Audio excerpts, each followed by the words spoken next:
ਸਤਨਾਮ ਵਾਹਿਗੁਰੂ ਸਾਹਿਬ ਜੀ।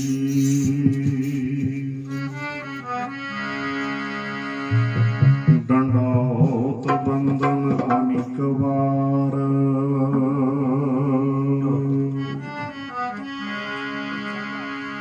ਸਰਬ ਕਲਾ ਸਮਰੱਥ,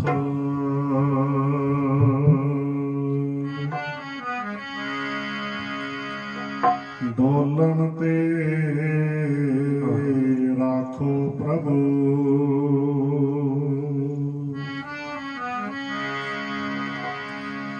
ਨਾਨਕ ਦੇ ਕਰ ਹੱਥ,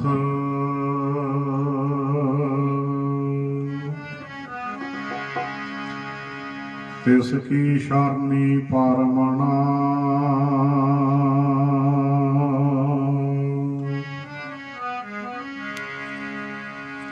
ਜਿਸ ਜੀਵੜ ਅਵਰ ਨ ਕੋਇ,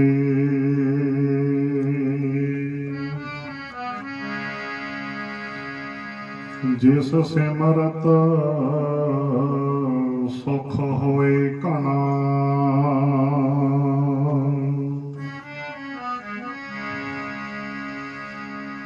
ਦੁਖ ਦਰਦ ਨਾ ਮੂਲੇ ਹੋਏ,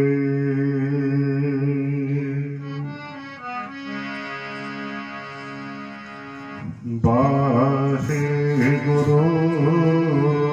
ਵਾਹਿਗੁਰੂ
ਗੁਰ ਕਾ ਦਰਸ਼ਨ ਦੇਖ ਦੇਖ ਜੀਵਾ ਗੁਰ ਕਾ ਦਰਸ਼ਨ ਦੇਖ ਦੇਖ ਜੀਵਾ ਗੁਰ ਕਾ ਦਰਸ਼ਨ ਦੇਖ ਦੇਖ ਜੀਵਾ ਗੁਰ ਕਾ ਦਰਸ਼ਨ ਦੇਖ ਦੇਖ ਜੀਵਾ ਗੁਰ ਕੇ ਚਰਨ ਹੋਏ ਹੋਏ ਪੀਵਾ ਗੁਰ ਕੀ ਚਰਨ ਤੋਏ ਤੋਏ ਪੀਵਾ ਗੁਰ ਕਾ ਦਰਸ਼ਨ ਦੇਖ ਦੇਖ ਜੀਵਾ ਗੁਰ ਕਾ ਦਰਸ਼ਨ ਦੇਖ ਦੇਖ ਜੀਵਾ ਇਸ ਗੁਰ ਕੋ ਸਿਮਰੋ ਸਾਸ ਸਾਸ ਇਸ ਗੁਰ ਕੋ ਸਿਮਰੋ ਸਤ ਸਾਸ ਗੁਰ ਮੇਰੇ ਪ੍ਰਾਣ ਸਤ ਗੁਰ ਮੇਰੀ ਰਾਸ ਗੁਰ ਮੇਰੇ ਪ੍ਰਾਣ ਸਤ ਗੁਰ ਮੇਰੀ ਰਾਸ ਗੁਰ ਮੇਰੇ ਪ੍ਰਾਣ ਸਤ ਗੁਰ ਮੇਰੀ ਰਾਸ ਦਰਸ਼ਨ ਦੇਖ ਦੇਖ ਜੀਵਾ ਗੁਰ ਕਾ ਦਰਸ਼ਨ ਦੇਖ ਦੇਖ ਜੀਵਾ ਗੁਰ ਕਾ ਦਰਸ਼ਨ ਦੇਖ ਦੇਖ ਜੀਵਾ ਗੁਰ ਕੀ ਰੇਨ ਨਿਤ ਮਜਨ ਕਰਾਂ ਗੁਰ ਕੀ ਰੇਣ ਨਿਤ ਮਜਨ ਕਰਾਂ ਜਨਮ ਜਨਮ ਕੀ ਹਮੈ ਮਲ ਹਰਾਂ ਜਨਮ ਜਨਮ ਕੀ ਹਉ ਮੈਂ ਮਲ ਹਰਾਂ ਜਨਮ ਜਨਮ ਕੀ ਹਮੈ ਮਲ ਹਰਾਂ ਦਰਸ਼ਨ ਦੇਖ ਦੇਖ ਜੀਵਾ ਗੁਰ ਕਾ ਦਰਸ਼ਨ ਦੇਖ ਦੇਖ ਜੀਵਾ ਗੁਰ ਕਾ ਦਰਸ਼ਨ ਦੇਖ ਦੇਖ ਜੀਵਾ ਇਸ ਗੁਰ ਕੋ ਚੁਲਾਵੋ ਪਾਖਾ ਇਸ ਗੁਰ ਕੋ ਚੁਲਾਵਾਂ ਪਾਖਾ ਮਹਾ ਅਗਨ ਤੇ ਹਾਥ ਦੇ ਰਾਖਾ ਮਹਾ ਗਗਨ ਤੇ ਹਾਥ ਦੇ ਰਾਖਾ ਮਹਾ ਅਗਨ ਤੇ ਹਾਥ ਦੇ ਰਾਖਾ ਦਰਸ਼ਨ ਦੇਖ ਦੇਖ ਜੀਵਾ ਗੁਰ ਕਾ ਦਰਸ਼ਨ ਦੇਖ ਦੇਖ ਜੀਵਾ ਗੁਰ ਦਰਸ਼ਨ ਦੇਖ ਦੇਖ ਜੀਵਾ ਗੁਰ ਕੇ ਚਰਨ ਹੋਏ ਹੋਏ ਪੀਵਾ ਗੁਰ ਕੀ ਚਰਨਾ ਤੋਏ ਤੋਏ ਪੀਵਾ ਗੁਰ ਕਾ ਦਰਸ਼ਨ ਦੇਖ ਦੇਖ ਜੀਵਾ ਗੁਰ ਕਾ ਦਰਸ਼ਨ ਦੇਖ ਦੇਖ ਜੀਵਾ ਇਸ ਗੁਰ ਕੇ ਗ੍ਰਹਿ ਕੋ ਪਾਣੀ ਇਸ ਗੁਰ ਕੈ ਕਰ ਕੋਵਾਂ ਪਾਣੀ ਇਸ ਗੁਰ ਤੇ ਅਕਲ ਗਤ ਜਾਣੀ ਇਸ ਗੁਰ ਤੇ ਅਕਲ ਗਤ ਜਾਣੀ ਇਸ ਗੁਰ ਤੇ ਅਕਲ ਗਤ ਜਾਣੀ ਦਰਸ਼ਨ ਦੇਖ ਦੇਖ ਜੀਵਾ ਗੁਰ ਕਾ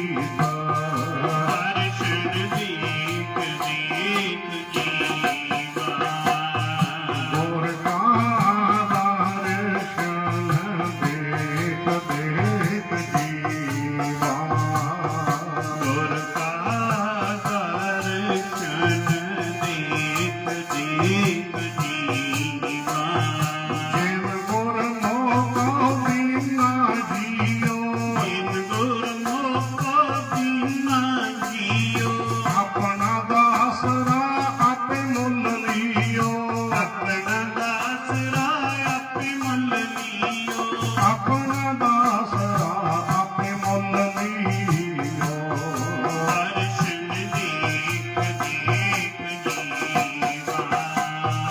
ਗੁਰ ਕਾ ਦਰਸ਼ਨ ਦੇਖ ਦੇਖ ਜੀਵਾ ਗੁਰ ਕਾ ਦਰਸ਼ਨ ਦੇਖ ਦੇਖ ਜੀਵਾ ਆਪੇ ਲਾਇਓ ਆਪਣਾ ਪਿਆਰ ਆਪੇ ਲਾਇਓ ਆਪਣਾ ਪਿਆਰ ਆਪੇ ਲਾਇਓ ਆਪਣਾ ਪਿਆਰ ਆਪੇ ਲਾਇਓ ਆਪਣਾ ਪਿਆਰ ਸਦਾ ਸਦਾ ਤਿਸ ਗੁਰ ਕੋ ਕਰੀ ਨਮਸਕਾਰ ਸਦਾ ਸਦਾ ਤਿਸ ਗੁਰ ਕਾ ਕਰੀ ਨਮਸਕਾਰ ਸਦਾ ਸਦਾ ਤਿਸ ਗੁਰ ਕੋ ਕਰੀ ਨਮਸਕਾਰ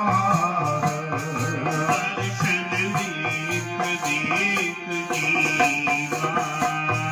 ਗੁਰ ਕਾ ਦਰਸ਼ਨ ਦੇਖ ਦੇਖ ਜੀਵਾ ਗੁਰ ਕਾ ਦਰਸ਼ਨ ਦੇਖ ਦੇਖ ਜੀਵਾ ਕਾਲ ਕਲੇਸ਼ ਪੈ ਪ੍ਰਮ ਦੁਖ ਨਾਸਾ ਕਾਲ ਕਲੇਸ਼ ਪੈ ਕੰਮ ਦੁਖ ਲਾਥਾ ਕਾਲ ਕਲੇਸ਼ ਪੈ ਪ੍ਰਮ ਦੁਖ ਲਾਥਾ ਕਾਲ ਕਲੇਸ਼ ਪੈ ਕੰਮ ਦੁਖ ਲਾਥਾ ਆਹੋ ਨਾਨਕ ਮੇਰਾ ਗੁਰ ਸਮਰਾਥਾ ਆਹੋ ਨਾਨਕ ਮੇਰਾ ਗੁਰ ਸਮਰਾਥਾ ਆਹੋ ਨਾਨਕ ਮੇਰਾ ਗੁਰ ਸਮਰਾਥਾ ਦਰਸ਼ਨ ਦੇਖ ਦੇਖ ਜੀਵਾ ਗੁਰ ਕਾ ਦਰਸ਼ਨ ਦੇਖ ਦੇਖ ਜੀਵਾ ਗੁਰ ਕਾ ਦਰਸ਼ਨ ਦੇਖ ਦੇਖ ਜੀਵਾ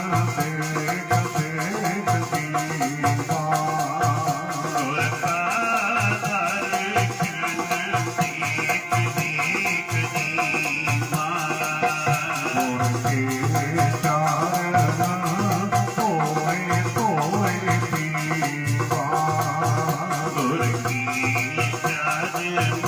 ਤੋਏ ਤੋਏ ਪੀਵਾ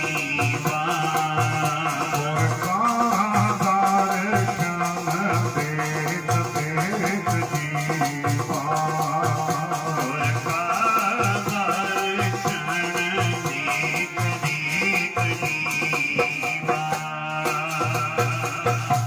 ਵਾਹਿਗੁਰੂ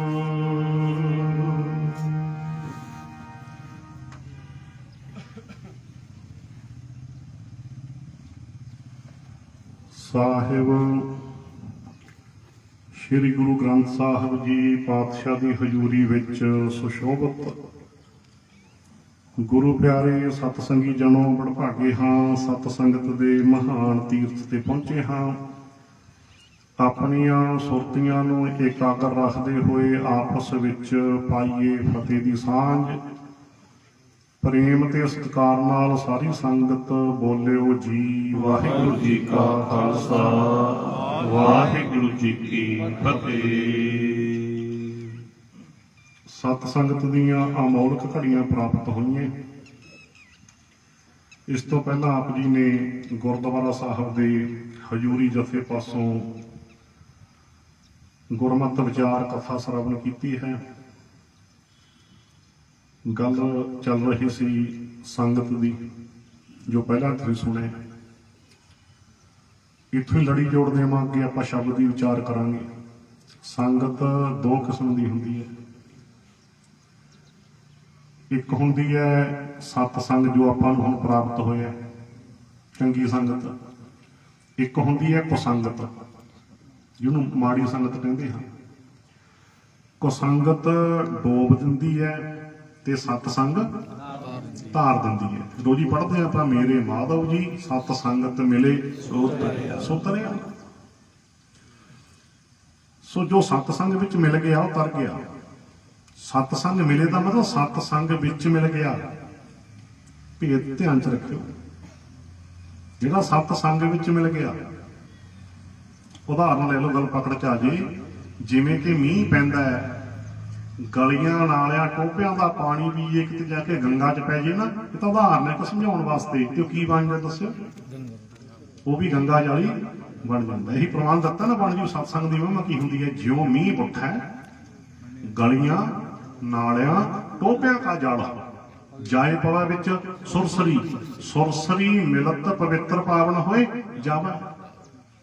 ਇੱਕ ਉਦਾਹਰਨ ਇੱਥੇ ਨਾ ਸਮਝ ਲੈ ਵੀ ਗੰਗਾ ਦੇ ਜਲ ਨੂੰ ਪਵਿੱਤਰ ਮੰਨ ਲਿਆ, ਇਹ ਸਿਰਫ ਉਦਾਹਰਨ ਹੈ, ਕਿਤੇ ਭੁਲੇਖਾ ਨਾ ਖਾ ਜਾਓ। ਸੋ ਕਹਿਣ ਦਾ ਭਾਵ ਵੀ ਇਹ ਤਾਂ ਸਤਸੰਗ ਵਿੱਚ ਆ ਕੇ ਮਿਲ ਜਾਈਏ, ਆਪਣਾ ਪਹਿਲਾਂ ਵਾਲਾ ਸੁਭਾਅ ਛੱਡ ਦਈਏ, ਤੇ ਫਿਰ ਸਤਸੰਗ ਵਿੱਚ ਆ ਕੇ ਵੀ ਅਸੀਂ ਤਰ ਜਾਂਦੇ ਹਾਂ। ਕੁਸੰਗਤ ਹੈ ਜਿਹੜੀ ਵੀ ਮਾੜੇ ਦਾ ਸੰਗਤਾਂ ਕੀ ਕਰਨਾ ਹੈ, ਮਾੜੇ ਦੇ ਨਾਲ ਰਲਣਾ ਤਾਂ ਕੀ ਹੈ, ਮਾੜੇ ਦੇ ਤਾਂ ਕੋਲੇ ਨਹੀਂ ਖੜਨਾ। ਆ ਵੀ ਨਾਲ ਸੁਣ ਲਓ, ਵੇ ਤਾਂ ਸਿਆਣੇ ਬੈਠੋ ਦੂਜਿਆਂ ਨੂੰ ਸਮਝਾਈ ਚੱਲਿਆ ਕਰੋ ਨਾਲ। ਇਹ ਵੀ ਇੱਕ ਪ੍ਰਮਾਣੇ ਵੀ ਲੈ ਲਓ ਵੀ ਮਾੜੇ ਦੇ ਕੋਲੇ ਖੜਿਆ ਜੇ ਫਿਰ ਕੀ ਹੋ ਜੂ, ਫਿਰ ਬਾਣੀ ਦੱਸਦੇ ਕੀ ਹੋਈ। ਕਬੀਰ ਮਾਰੀ ਮਰੋਂ ਕੁਸੰਗ ਕੀ, ਕੇਲੇ ਨਿਕਟ ਜੋ ਬੇਰ। ਉਦਾਹਰਨ ਦਿੱਤੀ ਨਾ, ਕਹਿੰਦੇ ਕੁਸੰਗਤ ਦੀ ਮਾਰ ਆਏ ਪੈਂਦੀ ਹੈ। ਕਿਵੇਂ? ਉਦਾਹਰਨ ਦਿੱਤੀ, ਕਹਿੰਦੇ ਹੁਣ ਨਾ ਕੇਲਾ ਬੇਰੀ ਦੇ ਦਰਖਤ ਕੋਲੇ ਖੜਾ ਹੈ। ਕੇਲਾ ਕਿੱਥੇ ਖੜਾ ਹੈ? ਬੇਰੀ ਦੇ ਦਰਖਤ ਕੋਲੇ ਖੜਾ ਹੈ। ਖੜਾ ਹੀ ਹੈ ਨਾ ਕੋਲੇ, ਕਰਦਾ ਤਾਂ ਕੁਛ ਨਹੀਂ, ਖੜਾ ਹੀ ਹੈ ਨਾ। ਹੁਣ ਕੀ ਹੋਇਆ, ਅੱਗੇ ਪੜੋ, ਉਹ ਝੂਲਾ ਹੈ, ਉਹਦਾ ਮਤਲਬ ਬੇਰੀ, ਪੜਨਾਮ ਆ ਗਿਆ ਨਾ। ਉਹ ਝੂਲਾ, ਉਹ ਚੀਰੀ ਹੈ। ਹੁਣ ਬੇਰੀ ਨੇ ਹਰਕਤ ਕੀਤੀ, ਝੂਲਣਾ ਹਰਕਤ ਕਰਨੀ ਹੁੰਦੀ ਹੈ ਨਾ। ਬੇਰੀ ਨੇ ਹਰਕਤ ਕੀਤੀ ਤੇ ਕੇਲੇ ਦੇ ਪੱਤੇ ਚੀਰੇ ਗਏ। ਦੇਖੋ ਕੈਸੀ ਉਦਾਹਰਨ ਹੈ ਬਾਣੀ 'ਚ। ਹਰਕਤ ਕਿਹਨੇ ਕੀਤੀ? ਬੇਰੀ ਨੇ। ਮਾਰ ਕਿਹਦੇ ਪੈ ਗਈ? ਕੇਲੇ ਦੇ, ਕਿਉਂ ਕੋਲੇ ਖੜਾ ਨਾ, ਤਾਂ ਕੋਲੇ ਹੀ ਹੈ ਬਸ।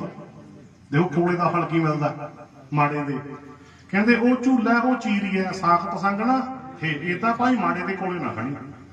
ਸਮਝ ਗਏ ਨਾ ਵੀ ਮਾੜੇ ਨੇ ਹਰਕਤ ਕੋਈ ਕਰ ਦੇਂਗੇ, ਛਿੱਤਰ ਤੇਰੇ ਪੈ ਜਾਣਗੇ ਵੀ ਤੂੰ ਨਾਲ ਹੀ ਸੀ, ਕੋਲੇ ਦਾ ਖੜਾ ਸੀ। ਬੋਲੋ ਸਤਨਾਮ। ਦੇਖੋ ਕਿੰਨੀਆਂ ਸੌਖੀਆਂ ਉਦਾਹਰਨਾਂ ਵੀ ਤੂੰ ਕੋਲੇ ਤਾਂ ਖੜਾ ਸੀ, ਉਦੋਂ ਛਿੱਤਰ ਤੇਰੇ, ਜਦ ਕਿ ਤੂੰ ਕੁਛ ਨਹੀਂ ਕੀਤਾ, ਤੂੰ ਤਾਂ ਕੋਲੇ ਹੀ ਖੜਾ ਸੀ ਬਸ। ਮਾੜੇ ਬੰਦੇ ਦੀ ਹਰਕਤ ਛਿੱਤਰ ਪਵਾ ਦਿੰਦੀ ਹੈ ਨਾ। ਦੇਖੋ ਕਿੰਨੀਆਂ ਸਪਸ਼ਟ ਜਿਹੀਆਂ ਉਦਾਹਰਨਾਂ, ਦੇਸੀ ਉਦਾਹਰਨਾਂ ਦੇਖੋ। ਇਸ ਕਰਕੇ ਭਾਈ ਮਾੜੇ ਬੰਦੇ ਦੇ ਤਾਂ ਕੋਲੇ ਖੜਨਾ ਵੀ ਮਾੜਾ ਹੈ। ਤੇ ਚੰਗੇ ਦਾ ਸੰਗ ਕਰੋ। ਸੰਗ ਕਰਨਾ ਭਾਵ ਜੋ ਤੋਂ ਗੱਲ ਸੁਣੋ, ਜੋ ਗੱਲ ਸੁਣਾਉਂਦੇ ਨੇ ਗੁਰਬਾਣੀ ਦੀ, ਉਸ ਗੱਲ ਨੂੰ ਫਿਰ ਜੀਵਨ ਦੇ ਵਿੱਚ ਲਾਗੂ ਕਰੋ। ਸੰਗ ਕਰਨਾ ਇਹੀ ਹੁੰਦਾ ਨਾ। ਸੋ ਏਦਾਂ ਇਹ ਹੈ ਜੋ ਚੱਲ ਰਿਹਾ ਸੀ ਸਟੇਜ ਤੋਂ ਪ੍ਰਕਰਨ, ਮੈਂ ਉਹੀ ਨਾਲ ਜੋੜ ਦਿੱਤਾ। ਤੇ ਆਮ ਸੰਗਤ ਦਾ ਕਿੰਨਾ ਅਸਰ ਹੁੰਦਾ ਹੈ, ਬਜ਼ੁਰਗਾਂ ਨੂੰ ਕਿੰਨਾ ਪਤਾ ਸੀ, ਕਿਉਂ ਤਜਰਬੇ ਹੁੰਦੇ ਨਾ ਬਜ਼ੁਰਗਾਂ ਦੇ, ਉਮਰਾਂ ਦੇ। ਉਹ ਕਿਵੇਂ ਇੱਕ ਆਮ ਜੀ ਉਦਾਹਰਨ ਦੇ ਦਿਓ। ਮੰਨ ਲਓ ਕਿ ਕੋਈ ਧੀ ਭੈਣ ਦਾ ਰਿਸ਼ਤਾ ਕਰਨਾ, ਆਪਾਂ ਜਾਣੇ ਕੋਈ ਥਾਂ ਦੇਖਣ। ਹੁਣ ਜਿਹੜੇ ਸਿਆਣੇ ਪੁੱਤ ਹੁੰਦੇ ਨੇ ਉਹ ਬਾਪੂ ਨੂੰ ਪੁੱਛਦੇ ਆ, ਦੂਜੇ ਤਾਂ ਨਹੀਂ ਵੀ ਪੁੱਛਦੇ। ਕਈ ਤਾਂ ਚੱਲ ਕੋਈ ਨਹੀਂ, ਬਾਪੂ ਤਾਂ ਪੁਰਾਣੇ ਜ਼ਮਾਨੇ ਦਾ। ਇੱਦਾਂ ਕਹਿੰਦੇ ਵੀ ਤੂੰ ਵੀ ਪੁਰਾਣੇ ਜ਼ਮਾਨੇ ਦੀ ਹੋ ਜਾਏਗਾ ਕਦੇ। ਅਜੇ ਤੈਨੂੰ ਬਾਪੂ ਪੁਰਾਣੇ ਦਾ ਜ਼ਮਾਨੇ ਦਾ ਲੱਗਦਾ, ਕੱਲ ਨੂੰ ਤੇਰੀ ਔਲਾਦ ਨੂੰ ਤੂੰ ਲੱਗੇਗਾ ਪੁਰਾਣੇ ਜ਼ਮਾਨੇ ਦਾ। ਇੱਦਾਂ ਹੀ ਹੋਣਾ ਨਾ। ਚਲੋ, ਪਰ ਜਿਹੜੇ ਸਿਆਣੇ ਉਹ ਪੁੱਛਦੇ ਨੇ। ਪਹਿਲੀ ਗੱਲ ਕੀ ਪੁੱਛਦੇ ਆ, ਬਾਪੂ ਜੀ ਕੀ ਪਤਾ ਕਰੀਏ ਪਹਿਲਾਂ, ਫਿਰ ਉਹ ਜਾਣਾ ਆਪਾਂ ਉੱਥੇ ਅੱਜ ਕੀ ਪਤਾ ਕਰੀਏ। ਦੇਖੋ ਬਾਪੂ ਦਾ ਤਜਰਬਾ, ਪਤਾ ਕੀ ਕਹਿੰਦਾ ਸਹਿ ਸੁਭਾਏ ਜੀ, ਕਹਿੰਦੇ ਉਹ ਆਏ ਪਤਾ ਕਰ ਲਿਓ ਮਾੜਾ ਜਾ, ਇਹ ਤਾਂ ਬੈਠਣ ਉੱਠਣ ਕੇ ਇਹ ਜਾਣਾ ਦੇਤੀ ਨਾ ਪਤੇ ਦੀ ਗੱਲ ਬਾਪੂ ਨੇ। ਦੇਖ ਲਾ ਤਜਰਬਾ ਹੈ ਨਾ। ਕਹਿੰਦੇ ਬਸ ਕੁਛ ਨਹੀਂ ਪਤਾ ਕਰਨ ਜਿਹੜਾ ਤਾਂ ਪਤਾ ਕਰ ਲਓ, ਬੈਠਣ ਉੱਠਣ ਕਿਹੇ ਜਿਹਾ ਨਾਲ ਹੈ। ਬਸ ਜਿਹੇ ਜਿਹੇ ਨਾਲ ਬੈਠਣ ਉੱਠਣ ਹੋਵੇਗਾ ਉਹੇ ਜੀ ਹੋਊਗਾ। ਦੇਖਿਆ ਤਜਰਬਾ ਬਜ਼ੁਰਗਾਂ ਦਾ, ਹੁਣ ਦੇਖਣ ਨੂੰ ਲੱਗਦੀ ਹੈ ਆਮ ਗੱਲ ਕਿੱਡੀ ਵੱਡੀ ਕਰ ਗਿਆ ਬਾਪੂ। ਕਹਿੰਦੇ ਮਾੜਾ ਜਿਹਾ ਪਤਾ ਕਰ ਲਓ, ਬੈਠਣ ਉੱਠਣ ਕਿਹੇ ਜਿਹਾ ਨਾਲ ਇਹਦਾ। ਦੇਖਿਆ? ਹਾਂਜੀ। ਸੋ ਕਹਿਣ ਦਾ ਭਾਵ ਕੀ ਹੈ ਵੀ ਸੰਗਤ ਦਾ ਮਨੁੱਖੀ ਮਨ ਦੇ ਉੱਤੇ ਗਹਿਰਾ ਅਸਰ ਪੈਂਦਾ ਹੈ। ਸੰਗਤ ਦਾ ਅਸਰ ਤਾਂ ਬਨਸਪਤੀ ਤੇ ਵੀ ਪੈਂਦਾ ਹੈ, ਬਨਸਪਤੀ ਤੇ ਵੀ ਪੈਂਦਾ ਹੈ। ਕਬੀਰ ਚੰਦਨ ਕਾ ਵਿਰਵਾ ਭਾ, ਬੇੜਿਓ ਢਾਕ ਪਲਾਸ, ਓਏ ਵੀ ਚੰਦਨ ਹੋਏ ਰਹੇ ਬਸੇ ਜੋ ਚੰਦਨ ਪਾਸ। ਮਣਾ ਸੰਗਤ ਦਾ ਅਸਰ ਤਾਂ ਬਨਸਪਤੀ ਤੇ ਵੀ ਪੈਂਦਾ, ਤੇਰੇ ਤੇ ਕਿਉਂ ਨਹੀਂ ਪਏਗਾ? ਜੇ ਤੂੰ ਗੁਰੂ ਕੀ ਬਾਣੀ ਨੂੰ ਧਿਆਨ ਲਾ ਕੇ ਸੁਣੇ ਤੇਰੇ ਤੇ ਅਸਰ ਕਿਉਂ ਨਹੀਂ ਹੋਊ। ਸੰਗਤ ਦਸਤਾ ਬਰਸਪਤੀ ਤੇ ਕਿਹਦੇ ਪਏਗਾ? ਢੱਕ ਪਲਾ ਤੇ ਵੀ ਪਏਗਾ। ਕਹਿੰਦੇ ਢੱਕ ਪਲਾ ਨਹੀਂ ਹੁੰਦਾ, ਉਹਨੂੰ ਸ਼ਿਸ਼ਰਾ ਵੀ ਕਹਿ ਦਿੰਦੇ। ਸ਼ਿਸ਼ਰਾ ਢੱਕ ਪਲਾ ਲਿਖਿਆ ਹੋਇਆ ਬਾਣੀ ਚ। ਸ਼ਿਸ਼ਰਾ ਬੇਕਾਰ ਦੀ ਚੀਜ਼ ਹੀ ਹੁੰਦੀ ਹੈ ਨਾ। ਪਰ ਕਹਿੰਦੇ ਚੰਦਨ ਦੇ ਆਸੇ ਪਾਸੇ ਹੋਵੇ ਨਾ ਜਿਹੜਾ ਸ਼ਿਸ਼ਰਾ ਢੱਕ ਪਲਾ, ਕਹਿੰਦੇ ਉਹ ਵੀ ਚੰਦਨ ਬਣ ਜਾਂਦਾ। ਚੰਦਨ ਦੀ ਸੰਗਤ ਦੇ ਵਿੱਚ ਸ਼ਿਸ਼ਰਾ ਵੀ ਚੰਦਨ ਬਣ ਜਾਂਦਾ। ਦੇਖੋ ਕਿਸ ਇਹ ਆਮ ਉਦਾਹਰਨ ਹੈ, ਫਿਰ ਪੜ੍ਹ ਲਓ। ਕਬੀਰ ਚੰਦਨ ਕਾ ਵਿਰਵਾ ਭਲਾ। ਕਬੀਰ ਸਾਹਿਬ ਜੀ ਮਹਾਰਾਜ ਕਹਿੰਦੇ ਦੇਖੋ ਭਾਈ ਚੰਦਨ ਦਾ ਨਿੱਕਾ ਜਿਹਾ ਬੂਟਾ ਕਿੰਨਾ ਚੰਗਾ ਹੈ। ਵਿਰਵਾ ਦਾ ਅਰਥ ਕੀ ਹੁੰਦਾ? ਬੂਟਾ। ਚਲੋ ਆਮ ਜਾਣਕਾਰੀ ਦੇ ਦੇਵਾਂ, ਇੱਕ ਬੂਟਾ ਹੁੰਦਾ, ਇੱਕ ਦਰਖਤ ਹੁੰਦਾ ਹੈ। ਦਰਖਤ ਹੈ ਜਿਹੜਾ ਬਹੁਤ ਉੱਚਾ ਜਾਂਦਾ ਹੈ, ਫੈਲਦਾ ਹੈ। ਬੂਟੇ ਹੁੰਦੇ ਨੇ ਜਿਹੜੇ ਫੈਲਦੇ ਵੀ ਘੱਟ ਹੈ ਤੇ ਉਚਾਈ ਵੀ ਘੱਟ ਹੁੰਦੀ ਹੈ, ਇਹਨੂੰ ਬੂਟਾ ਕਹਿ ਦਿੰਦੇ ਆਪਾਂ। ਚੰਦਨ ਦਾ ਦਰਖਤ ਨਹੀਂ ਹੁੰਦਾ, ਚੰਦਨ ਦਾ ਕੀ ਹੁੰਦਾ ਜੀ?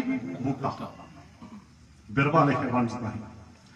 ਕਹਿੰਦੇ ਦੇਖੋ ਭਾਈ ਹੈ ਤਾਂ ਚੰਦਨ ਦਾ ਨਿੱਕਾ ਜਿਹਾ ਬੂਟਾ, ਪਰ ਹੈ ਕਿੰਨਾ ਚੰਗਾ। ਕਬੀਰ ਚੰਦਨ ਕਾ ਬਿਰਵਾ ਭਲਾ। ਵੇੜਿਓ ਦਾ ਅਰਥ ਆਸੇ ਪਾਸੇ, ਨੇੜੇ ਨੇੜੇ ਨੇੜੇ ਕਹਿੰਦੇ ਨੇੜੇ ਨੇੜੇ। ਵੇੜਿਓ ਢਾਕ ਪਲਾਸ, ਉਹਦੇ ਆਸੇ ਪਾਸੇ ਕਹਿੰਦੇ ਢੱਕ ਪਲਾ ਸ਼ਿਸ਼ਰਾ ਹੈ। ਉਹ ਵੀ ਚੰਦਨ ਹੋਏ ਰਹੇ ਵਸੇ ਜੋ ਚੰਦਨ ਪਾਸ। ਕਹਿੰਦੇ ਉਹ ਸ਼ਿਸ਼ਰਾ ਵੀ ਚੰਦਨ ਹੋ ਰਿਹਾ ਹੈ ਜੋ ਚੰਦਨ ਦੇ ਨੇੜੇ ਨੇੜੇ ਵਸਦਾ ਹੈ। ਕਥਾ ਭਾਵ ਨੂੰ ਪੜ੍ਹਦੇ ਹੋ ਵਿੱਚ ਦੀ ਸ਼ਬਦ ਆਪਾਂ ਪੜ੍ਹ ਲਿਆ, ਵਿਚਾਰ ਬਾਅਦ ਚ ਕਰਦੇ। ਕਥਾ ਸੰਗਤ ਦਾ ਅਸਰ। ਚੰਦਨ ਬਣ ਜਾਂਦੇ ਚੰਦਨ ਕੋਲ ਵਸਦੇ, ਚੰਦਨ ਬਣ ਜਾਂਦੇ ਚੰਦਨ ਕੋਲ ਵਸਦੇ, ਚੰਦਨ ਬਣ ਜਾਂਦੀ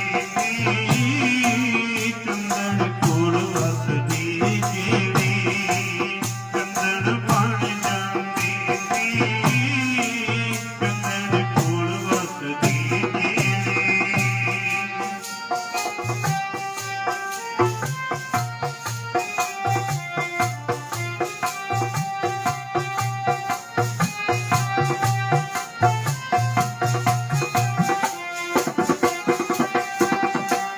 ਚੰਦਨ ਕੋਲ ਵਸਦੇ ਜਿਹੜੇ, ਚੰਦਨ ਬਣ ਜਾਂਦੇ ਨੇ। ਚੰਦਨ ਕੋਲ ਵਸਦੇ ਜਿਹੜੇ, ਚੰਦਨ ਬਣ ਜਾਂਦੇ ਨੇ। ਚੰਦਨ ਕੋਲ ਵਸਦੇ ਜਿਹੜੀ, ਚੰਦਨ ਬਣ ਜਾਂਦੇ ਨੇ। ਚੰਦਨ ਕੋਲ ਵਸਦੇ ਜਿਹੜੀ, ਚੰਦਨ ਬਣ ਜਾਂਦੇ ਨੇ। ਚੰਦਨ ਬਣ ਜਾਂਦੇ ਨੇ,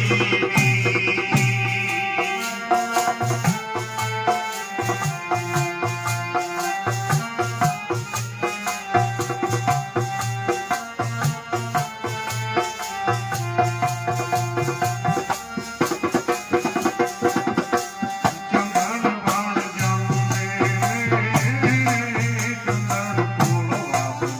ਜਿਹੜੇ, ਚੰਦਨ ਬਣ ਜਾਂਦੇ ਨੇ, ਚੰਦਨ ਕੋਲ ਵਸਦੇ ਜਿਹੜੇ।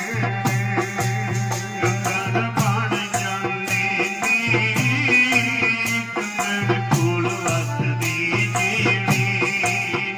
ਚੰਦਨ ਬਣ ਜਾਂਦੇ ਨੇ ਚੰਦਨ ਕੋਲ ਵਸਦੀ ਜਿਹੜੀ।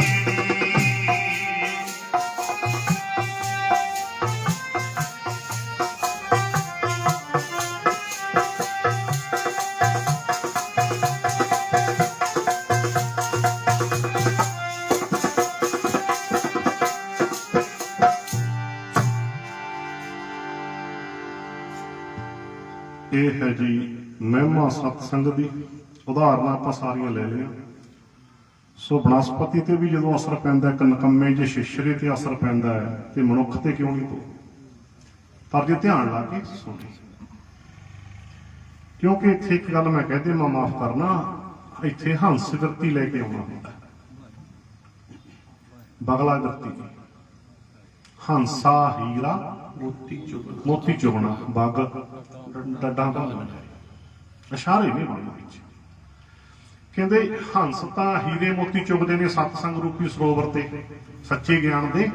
ਤੇ ਕਹਿੰਦੇ ਕਈ ਵਾਰੀ ਕਹਿੰਦੇ ਬਗਲਾ ਜਿਹੜਾ ਕਹਿੰਦੇ ਬਗਲਾ ਵੀ ਚਲਾ ਜਾਂਦਾ ਹੈ, ਪਰ ਬਗਲਾ ਕਹਿੰਦੇ ਸਤਸੰਗ ਸਰੋਵਰ ਤੇ ਜਾ ਕੇ ਵੀ ਡੱਡਾ ਹੀ ਭਾਲਦਾ ਹੈ। ਬਿਰਤੀ ਸੁਰਤੀ ਦੀ ਖੇਡ, ਬਗ ਡੱਡਾ ਭਾਲਦਾ। ਸੋ ਗੁਰੂ ਦੇ ਦਰ ਤੇ ਹੰਸ ਬਿਰਤੀ ਲੈ ਕੇ ਆਉਣਾ, ਬਗਲੇ ਬਣ ਕੇ ਨਹੀਂ ਆਉਣਾ। ਇੱਥੇ ਗੁਰੂ ਦੇ ਚਰਨਾਂ ਦੇ ਭੌਰੇ ਬਣ ਕੇ ਆਉਣਾ, ਇੱਥੇ ਡੱਡੂ ਬਿਰਤੀ ਨਹੀਂ ਲੈ ਕੇ ਆਉਣਾ। ਸਾਰੀਆਂ ਉਦਾਹਰਨਾਂ ਬਾਣੀ ਚ ਮੈਂ ਕੋਲ ਨਹੀਂ ਕੁਛ ਕਿਹਾ। ਹਰੇ ਦਾਦਰ ਤੂੰ ਕਵੇ ਨਾ ਜਾਣ ਸਰੇ, ਭਖਸ ਸਿਵਾਣ ਬਸਸ ਨਿਰਮਲ ਜਲ, ਅੰਮ੍ਰਿਤ ਨਾ ਲਖਸਰੇ। ਕਹਿੰਦੇ ਆ ਡੱਡੂਆ ਹਰੇ ਦਾਦਰ ਤੂੰ ਸਮਝਦੇ ਨਹੀਂਗਾ, ਤੂੰ ਕਵੇ ਨਾ ਜਾਣ ਸਰੇ, ਭਖਸ ਸਿਵਾਲ ਬਸਸ ਤੂੰ ਰਹਿਣਾ ਤਾਂ ਬਹੁਤ ਸ਼ੁੱਧ ਪਾਣੀ ਚ ਹੈ, ਪਰ ਚੰਦੇ ਵਾਲਾ ਤੂੰ ਪੌੜੀਆਂ ਤੇ ਲੱਗੀ ਹੋਈ ਜਿਲਵਜੀ ਖਾਈ ਜਾਂਦਾ। ਬੋਲੋ ਸਤਨਾਮ। ਵੀ ਕਿੰਨਾ ਹੀ ਸਾਫ਼ ਪਾਣੀ ਪਾਲੋ, ਕਿੰਨਾ ਹੀ ਧਿਆਨ ਰੱਖ ਲਓ, ਕੋਈ ਬੜੀ ਮਾੜੀ ਮੋਟੀ ਜਿਲਵਜੀ ਤਾਂ ਲੱਗ ਹੀ ਜਾਂਦੀ ਹੈ, ਤੇ ਡੱਡੂ ਉਹ ਜਿਲਵੀ ਖਾਈ ਜਾਂਦਾ। ਹਾਂਜੀ, ਭੌਰਾ ਬਾਹਰੋਂ ਆ ਕੇ ਵੀ ਕਮਲ ਜੋ ਪਾਣੀ ਚੁੱਕਿਆ ਹੋਇਆ ਨਾ, ਵੀ ਉਹਦੀ ਵਾਸ਼ਨਾ ਲੈ ਜਾਂਦਾ। ਉਹ ਭੌਰਾ ਉਹ ਖੁਸ਼ਬੂ ਰੂਪੀ ਅੰਮ੍ਰਿਤ ਛਕ ਜਾਂਦਾ ਹੈ, ਭਾਵ ਅਰਥ ਲੈਣਾ ਨਾ। ਪਰ ਡੱਡੂ ਪਾਣੀ ਵਿੱਚ ਰਹਿੰਦਾ ਹੋਇਆ ਵੀ ਕਮਲ ਦੀ ਸਾਰ ਨਹੀਂ ਜਾਣਦਾ, ਕਿਉਂਕਿ ਕੋਈ ਖਾਂਦੀ ਜਲਵਾ, ਉਹ ਜਲਵਾ ਖਾਂਦਾ ਵਿੱਚ ਰਹਿੰਦਾ। ਭੌਰਾ ਬਾਹਰੋਂ ਆ ਕੇ ਲੈ ਗਿਆ। ਇਹ ਉਦਾਹਰਨ ਹੈ ਬਾਣੀ ਦੀਆਂ। ਇਸ ਕਰਕੇ ਏਦਾਂ ਭਾਈ ਲਾਹਾ ਲੈਣ ਵਾਸਤੇ ਮਿਲਦਾ ਤਾਂ ਲਾਹਾ ਹੀ ਹੈ, ਗੁਰੂ ਦੇ ਦਰ ਤੋਂ ਕੋਈ ਸ਼ੱਕ ਦੇ ਵਿੱਚ ਹੈ ਨਹੀਂ। ਪਰ ਇੱਥੇ ਦੁਬਾਰਾ ਦੁਹਰਾ ਦੇਵਾਂ, ਹੰਸ ਬਿਰਤੀ ਨਹੀਂ, ਇੱਥੇ ਹੰਸ ਬਿਰਤੀ ਲੈ ਕੇ ਆਉਣਾ, ਬਗਲਾ ਬਿਰਤੀ ਨਹੀਂ ਲੈ ਕੇ ਆਉਣਾ। ਇੱਥੇ ਗੁਰੂ ਦੇ ਚਰਨਾਂ ਦੇ ਭੌਰੇ ਬਣ ਕੇ ਆਉਣਾ, ਇੱਥੇ ਡੱਡੂ ਬਿਰਤੀ ਨਹੀਂ ਲੈ ਕੇ ਆਉਣਾ। ਜਿਲਬ ਨਹੀਂ ਦੇਖਣੀ, ਜਿਲਬ ਤਾਂ ਲੱਗ ਹੀ ਜਾਂਦੀ ਹੁੰਦੀ ਹੈ ਮਾੜੀ ਮੋਟੀ। ਨਿਜਮ ਐਵੇਂ ਕੀ ਬਣੇ, ਕਿੰਨੇ ਸਾਫ਼ ਰੱਖ ਲਓ ਤੁਸੀਂ। ਜਾਲਾ ਮਾੜਾ ਮੋਟਾ ਪਈ ਜਾਂਦਾ ਹੁੰਦਾ ਹੈ, ਫਿਰ ਤੈਨੂੰ ਜਾਲੇ ਦੂਜੇ ਲੈਣੇ ਹੋਣ, ਤੂੰ ਲਾਹੇ ਲੈ। ਸੱਪ ਲਿਪਟੇ ਹੁੰਦੇ ਨੇ, ਚੰਦਨ ਨੂੰ ਲਿਪਟੇ ਹੁੰਦੇ ਨੇ ਨਾ, ਤੈਂ ਸੱਪਾਂ ਦੇ, ਤੂੰ ਸੱਪਾਂ ਵੱਲ ਧਿਆਨ ਕਾਹਨੂੰ ਕਰਦਾ ਹੈ? ਤੂੰ ਚੰਦਨ ਦੀ ਖੁਸ਼ਬੂ ਮਾਨ, ਚੰਦਨ ਕੋਲੇ ਸੱਪ ਤਾਂ ਹੁੰਦੇ ਹੀ ਹੈ। ਬੋਲੋ ਸਤਨਾਮ। ਇਹ ਗਹਿਰੀਆਂ ਰੰਗ ਨੇ ਤਾਂ ਹੁੰਦਾ ਹੀ ਹੈ। ਤੂੰ ਸੱਪ ਤੇ ਧਿਆਨ ਰੱਖਣਾ ਕਿ ਚੰਦਨ ਤੇ ਨਹੀਂ? ਤੂੰ ਚੰਦਨ ਦੀ ਖੁਸ਼ਬੂ ਮਾਨ, ਖੁਸ਼ਬੂ ਮਾਨ ਚੰਦਨ ਦੀ। ਤੈਂ ਸੱਪਾਂ ਤੋਂ ਕੀ ਲੈਣਾ? ਸੱਪਾਂ ਦੀ ਸੰਗਤ ਕਰਨੀ ਹੈ, ਤੂੰ ਚੰਦਨ ਦੀ ਕਰਦਾ। ਜਿਸ ਕਰਕੇ ਇਹ ਸਾਰੇ ਪ੍ਰਮਾਣ ਆਪਾਂ ਨੂੰ ਗੁਰਬਾਣੀ ਵਿੱਚ ਦੇਖੋ, ਕਿੰਨੀਆਂ ਸਪਸ਼ਟ ਤੇ ਸਿੱਧੀਆਂ ਗੱਲਾਂ ਆਪਾਂ ਨੂੰ ਗੁਰਬਾਣੀ ਵਿੱਚ ਸਮਝਾਈਆਂ, ਨਿੱਤ ਦੇ ਜੀਵਨ ਦੀਆਂ ਉਦਾਹਰਨਾਂ। ਹੁਣ ਜਿਹੜੇ ਕਹਿੰਦੇ ਨੇ ਬਾਣੀ ਸਮਝ ਨਹੀਂ ਆਉਂਦੀ, ਦੱਸੋ ਮੈਨੂੰ ਵੀ ਇਦੋਂ ਸੌਖੀ ਕੋਈ ਚੀਜ਼ ਹੋਊ ਗੁਰਬਾਣੀ? ਨਾ, ਜਿਹੜਾ ਕਹਿੰਦਾ ਗੁਰਬਾਣੀ ਸਮਝ ਨਹੀਂ ਆਉਂਦੀ ਉਹਨੂੰ ਰੁਚੀ ਹੈ ਨਹੀਂ। ਗੁਰਬਾਣੀ ਤਾਂ ਰੋਜ਼ ਦੇ ਜੀਵਨ ਦੀਆਂ ਉਦਾਹਰਨਾਂ, ਸਿੱਧੀਆਂ ਗੱਲਾਂ ਨੇ, ਸਪਸ਼ਟ ਗੱਲਾਂ ਨੇ, ਅਨਪੜ੍ਹ ਵੀ ਸਮਝ ਸਕਦਾ, ਜਿਹੜਾ ਮਰਜ਼ੀ ਸਮਝ ਲੈ। ਹੁਣ ਕਿੰਨੀਆਂ ਗੱਲਾਂ ਕੀਤੀਆਂ, ਕੋਈ ਇਹਦੇ ਵਿੱਚ ਦੱਸੋ ਕੋਈ ਹੈ ਗੁੰਝਲ? ਇਸ ਕਰਕੇ ਗੁਰਬਾਣੀ ਵਿੱਚ ਤਾਂ ਬਹੁਤ ਸੋਹਣੀਆਂ ਸੋਹਣੀਆਂ, ਬੜੀਆਂ ਪਿਆਰੀਆਂ ਪਿਆਰੀਆਂ ਉਦਾਹਰਨਾਂ ਦੇ ਕੇ ਆਪਾਂ ਨੂੰ ਬੜਾ ਗੂੜ ਗਿਆਨ ਸਮਝਾਇਆ। ਚਲੋ ਇੰਨੀਆਂ ਉਦਾਹਰਨਾਂ ਨੇ ਆਪਾਂ ਸਮਝ ਲਈਆਂ। ਇਹ ਰਿਹਾ ਜੀ ਆਪਾਂ ਸਮਝ ਗਏ ਵੀ ਸਤਸੰਗ ਦੀ ਮਹਿਮਾ ਕੀ ਹੁੰਦੀ ਹੈ। ਤੇ ਚਲੋ ਇਤਿਹਾਸਕ ਪਹਿਲਾਂ ਆਪਾਂ ਸੁਣਾਉਂਦੇ ਰਹੇ, ਸਾਖੀ ਵੀ ਪ੍ਰੇਮੀ ਦੀ ਸਾਖੀ ਦੀ ਸੁਣੀ ਹੋ, ਪਹਿਲਾਂ ਬਹੁਤ ਸੁਣਾਈ ਆਪਾਂ। ਤੀਜੇ ਪਾਤਸ਼ਾਹ ਦੇ ਜੀਵਨ ਵਿੱਚ ਸੀ ਨਾ, ਉਹ ਨੌਜਵਾਨ ਸੀ, ਖਾਈ ਪਿੰਡ ਸੀ ਇਹਦਾ, ਇਹ ਰਹਿ ਗਿਆ ਹੁਣ ਪਾਕਿਸਤਾਨ ਦੇ ਵਿੱਚ, ਖਾਈ ਪਿੰਡ ਦੱਸਿਆ। ਨੌਜਵਾਨ ਸੀ, ਚਲੋ ਥੋੜਾ ਜਿਹਾ ਇਸ਼ਾਰੇ ਮਾਤਰ ਦੇ ਦਿਆਂ, ਕਈਆਂ ਨੇ ਨਹੀਂ ਸੁਣਿਆ ਹੁੰਦਾ। ਤਾਂ ਇਹ ਨੌਜਵਾਨ ਸੀ, ਪ੍ਰੇਮਾ ਇਹਦਾ ਨਾਮ ਦੱਸਿਆ ਇਤਿਹਾਸ ਨੇ। ਤੇ ਘਰੇ ਅਮੀਰੀ ਬਹੁਤ ਸੀ, ਅਮੀਰ ਘਰ ਦਾ ਲੜਕਾ ਕਹਿ ਲਓ। ਤੇ ਸੰਗਤ ਹੋ ਗਈ ਇਹਦੀ ਮਾੜੀ। ਹੁਣ ਗੱਲ ਸਮਝ ਲਓ ਮੇਰੇ ਨੌਜਵਾਨ ਵੀਰ, ਸਮਝ ਲਿਓ ਵੀ ਜਵਾਨੀ ਹੋਵੇ, ਅਮੀਰੀ ਹੋਵੇ, ਪੈਸਾ ਵਾਧੂ ਕਹਿ ਲਓ, ਤੇ ਸੰਗਤ ਹੋ ਜੇ ਮਾੜੀ, ਤੇ ਬਚਾਉਣ ਵਾਲਾ ਜੰਮਿਆ ਬਈ, ਜੰਮਿਆ। ਹੁਣ ਜੀ ਪ੍ਰੇਮਾ ਅਮੀਰ ਘਰ ਦਾ ਨੌਜਵਾਨ ਹੈ, ਸੰਗਤ ਹੋ ਗਈ ਮਾੜੀ, ਬਸ ਫਿਰ ਬਰਬਾਦ ਹੋ ਗਿਆ। ਕਿਉਂਕਿ ਖਾਓ ਪੀਓ ਯਾਰ ਇਕੱਠੇ ਹੋ ਗਏ ਨਾ। ਹੁਣ ਜੇ ਭਰੀ ਹੁੰਦੀ ਸੀ, ਅਮੀਰ ਘਰ ਦਾ ਲੜਕਾ ਸੀ, ਕੋਈ ਖਵਾਉਣ ਪਿਆਉਣ ਵਾਲਾ ਹੋਵੇ ਤੇ ਖਾਓ ਪੀਓ ਯਾਰ ਤਾਂ ਇਕੱਠੇ ਹੋ ਹੀ ਜਾਂਦੇ ਹੁੰਦੇ ਨੇ, ਪਿਆਲਿਆਂ ਦੇ ਯਾਰ। ਪਹਿਲੇ ਦੇ ਯਾਰ ਤੇ ਨਾਲ ਫਿਰ ਸੈਂਟਰ ਮਾਰਨ ਵਾਲੇ, ਸੈਂਟਰੀ ਕਹਿੰਦੇ ਨਾ ਪਤਾ ਦੇਸੀ ਭਾਸ਼ਾ ਨੂੰ, ਚੁੱਕ ਦਿਆਂਗੇ ਫੱਟੇ ਫਿਰ ਕਰਨਾ ਆਪਣੇ ਤੇਰੇ ਨਾਲ ਮਾਰਾਂਗੇ। ਇੱਥੇ ਆਉਂਦਾ ਇੱਕ ਨਹੀਂ ਹੁੰਦਾ, ਇਦਾਂ ਦੀਆਂ ਗੱਲਾਂ ਕਰਦੇ ਹੁੰਦੇ ਨੇ ਇਹ ਪਹਿਲੇ ਦੇ ਯਾਰ।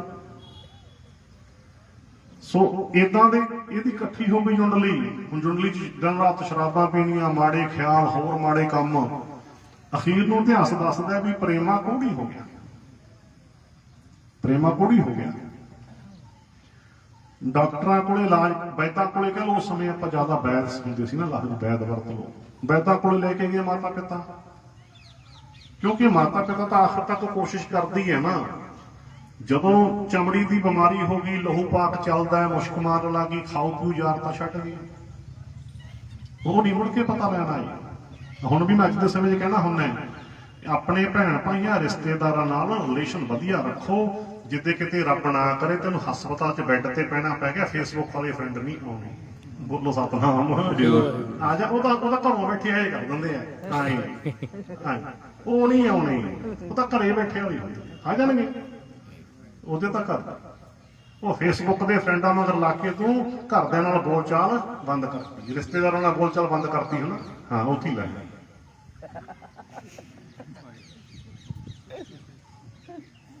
ਦੱਸ। ਕਿ ਅੱਜ ਦੇ ਸਮੇਂ ਦੀ ਗੱਲ ਵੀ ਕਰਨੀ ਪੈਂਦੀ ਨਾ ਪ੍ਰਜਾਤਕ ਨੂੰ। ਧੀ ਅੱਡ ਬੈਠੀ ਉਂਗਲਾਂ ਜਿਹਾ ਮਾਰੀ ਜਾਂਦੀ ਹੈ, ਪੁੱਤ ਅੱਡ ਬੈਠਾ ਉਂਗਲਾਂ ਜਿਹਾ ਮਾਰੀ ਜਾਂਦਾ ਹੈ, ਰਿਸ਼ਤੇ ਸਾਰੇ ਕਮਜ਼ੋਰ ਪੈ ਗਏ।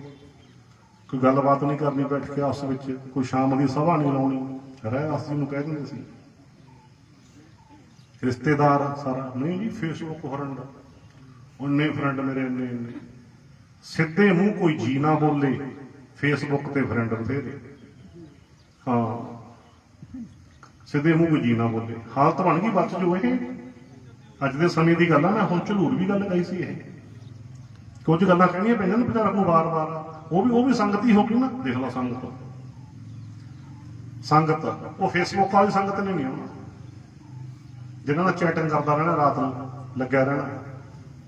ਵਿੱਚ ਤਾਂ ਮਾਨਸਿਕ ਰੋਗੀ ਹੋ ਗਏ, ਸੌਂਦੇ ਨਹੀਂ ਰਾਤ ਨੂੰ, ਚੈਟਿੰਗ ਕਰਦੇ 12 ਵਜੇ ਤੱਕ ਚੈਟਿੰਗ ਚੱਲਦੀ ਹੈ। ਚੀਨ ਦੇ ਵਿੱਚ ਤਾਂ ਹਸਪਤਾਲ ਖੁੱਲ ਗਏ, ਮੋਬਾਈਲ ਫੋਨ ਨਸ਼ਾ ਛਡਾਊ ਕੇਂਦਰ। ਇਹ ਸੱਚ ਹੈ ਜੀ, ਮੋਬਾਈਲ ਫੋਨ ਨਸ਼ਾ ਛਡਾਊ ਕੇਂਦਰ। ਦੁਨੀਆ ਦੇ ਵੱਡੇ ਵੱਡੇ ਡਾਕਟਰਾਂ ਨੇ ਮਾਨਸਿਕ ਰੋਗੀ ਦੱਸੇ ਨਾ, ਉਹਨੇ ਵੀ ਲੱਗੇ ਰਹਿੰਦੇ ਨੇ ਵੀ ਸਾਰੇ ਰੋਗੀ ਨੇ। ਤੁਸੀਂ ਬਾਤ ਚਲੋ ਗੱਲ ਸੰਗਤ ਤੇ ਚੱਲਦੀ ਸੀ ਨਾ, ਉੱਥੇ ਆ ਜਾਓ। ਆਪਾਂ ਗੱਲ ਚੱਲਦੀ ਸੀ ਵੀ ਹੁਣ ਪ੍ਰੇਮਾ ਉਹ ਖਾਓ ਪੀਓ ਯਾਰ ਸੀ ਜਿਹੜੇ, ਉਹ ਤਾਂ ਮੁੜ ਕੇ ਪਤਾ ਹੀ ਨਹੀਂ ਲੈਣ ਆਇਆ ਕੋਈ।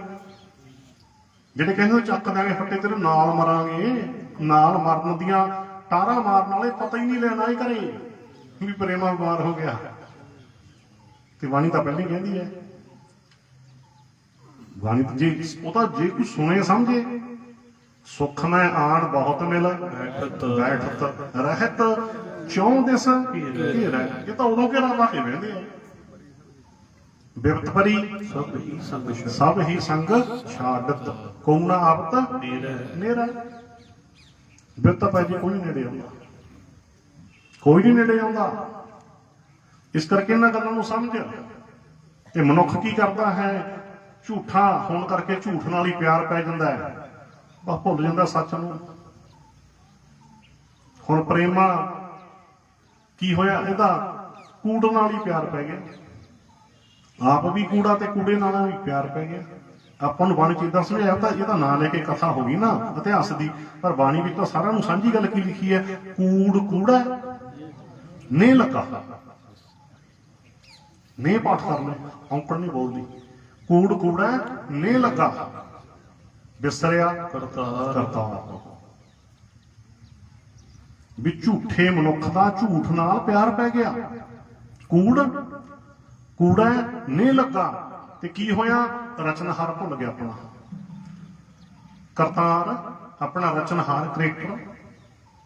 ਹੁਣ ਕਈ ਤਾਂ ਰਚਨਹਾਰ ਨੂੰ ਨਹੀਂ ਮੰਨਦੇ, ਕ੍ਰਿਏਟਰ ਦੇ ਨਾਲ ਆਪਣੇ ਰਚਨਹਾਰ ਨਾਲ ਪਿਆਰ ਤਾਂ ਕੀ ਪੈਣਾ, ਰਚਨਹਾਰ ਦੀ ਹੋਂਦ ਤੋਂ ਹੀ ਮੁਨਕਰ ਹੈ। ਤੇ ਗੁਰਬਾਣੀ ਵੀ ਇਹੀ ਕਹਿੰਦੇ, ਝੂਠੇ ਨਾਲ ਪਿਆਰ ਪੈ ਗਿਆ ਤੇ ਸਾਰਿਆਂ ਨੂੰ ਪਹਿਲਾਂ ਕੀ ਹੋਇਆ ਵੀ ਆਪਣਾ ਰਚਨਹਾਰ ਭੁੱਲ ਗਿਆ। ਵਿਸਰਿਆ ਕਰਤਾਰ ਦਾ ਸਮਝ ਗਏ ਨਾ, ਆਪਣਾ ਰਚਨਹਾਰ, ਆਪਣਾ ਕ੍ਰਿਏਟਰ ਜਿਹਦੀ ਆਪਾਂ ਕ੍ਰੀਏਸ਼ਨ ਹੈ। ਉਹ ਭੁੱਲ ਗਿਆ ਕਹਿੰਦੇ। ਬਿਸਰਿਆ ਕਰਤਾਰ ਕਿਸ ਨਾਲ ਕੀਚਾ ਦੋਸਤੀ ਸਭ ਜੱਗ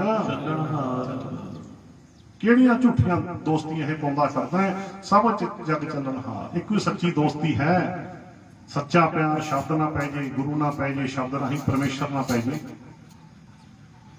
ਇਹੀ ਹੈ ਸੱਜਣ ਸੱਚਾ ਪਾਤਸ਼ਾਹ। ਸੱਚਾ ਸੱਜਣ ਤਾਂ ਇਹੀ ਹੈ ਨਾ, ਸੱਜਣ ਸੱਚਾ ਪਾਤਸ਼ਾਹ ਸਿਰਸ਼ਾਹਾਂ ਦਾ ਸ਼ਾਹ। ਜਿਸ ਪਾਸ ਬੈਠਿਆ ਜਿਹਦੇ ਕੋਲ ਬਹਿ ਕੇ ਸੋਹਣੇ ਬਣ ਜਾਈਦਾ, ਸੋਹਣਾ ਜੀਵਨ ਬਣ ਜਾਂਦਾ, ਸੋਹਣੀ ਸੋਚ ਹੋ ਜਾਂਦੀ ਹੈ, ਸੋਹਣੀ ਸੁਰਤ ਹੋ ਜਾਂਦੀ ਹੈ, ਸੋਹਣੀ ਵੇਖਣੀ ਹੋ ਜਾਂਦੀ ਹੈ, ਸੋਹਣਾ ਸੁਣਨਾ ਹੋ ਜਾਂਦਾ, ਸੋਹਣੇ ਬੋਲ ਹੋ ਜਾਂਦੇ ਹੈ, ਹੱਥਾਂ ਦੇ ਕੰਮ ਸੋਹਣੇ ਹੋ ਜਾਂਦੇ ਹੈ, ਪੈਰਾਂ ਦਾ ਤੁਰਨਾ ਸੋਹਣਾ ਹੋ ਜਾਂਦਾ ਹੈ। ਸੋ ਜਿਸ ਕੋਲ ਬੈਠ ਕੇ ਸੋਹਣੇ ਬਣ ਜਾਈਦਾ ਹੈ, ਆਪ ਪਿਆਰ ਪਾ। ਸੱਚੇ ਸੱਜਣ ਨਾਲ ਜੁੜ ਤੇ ਝੂਠੀਆਂ ਦੋਸਤੀਆਂ ਇਹ ਛੱਡ ਦੇ। ਕਥਾ ਭਾਵ ਨੂੰ ਫਿਰ ਕਰ ਦਈਏ।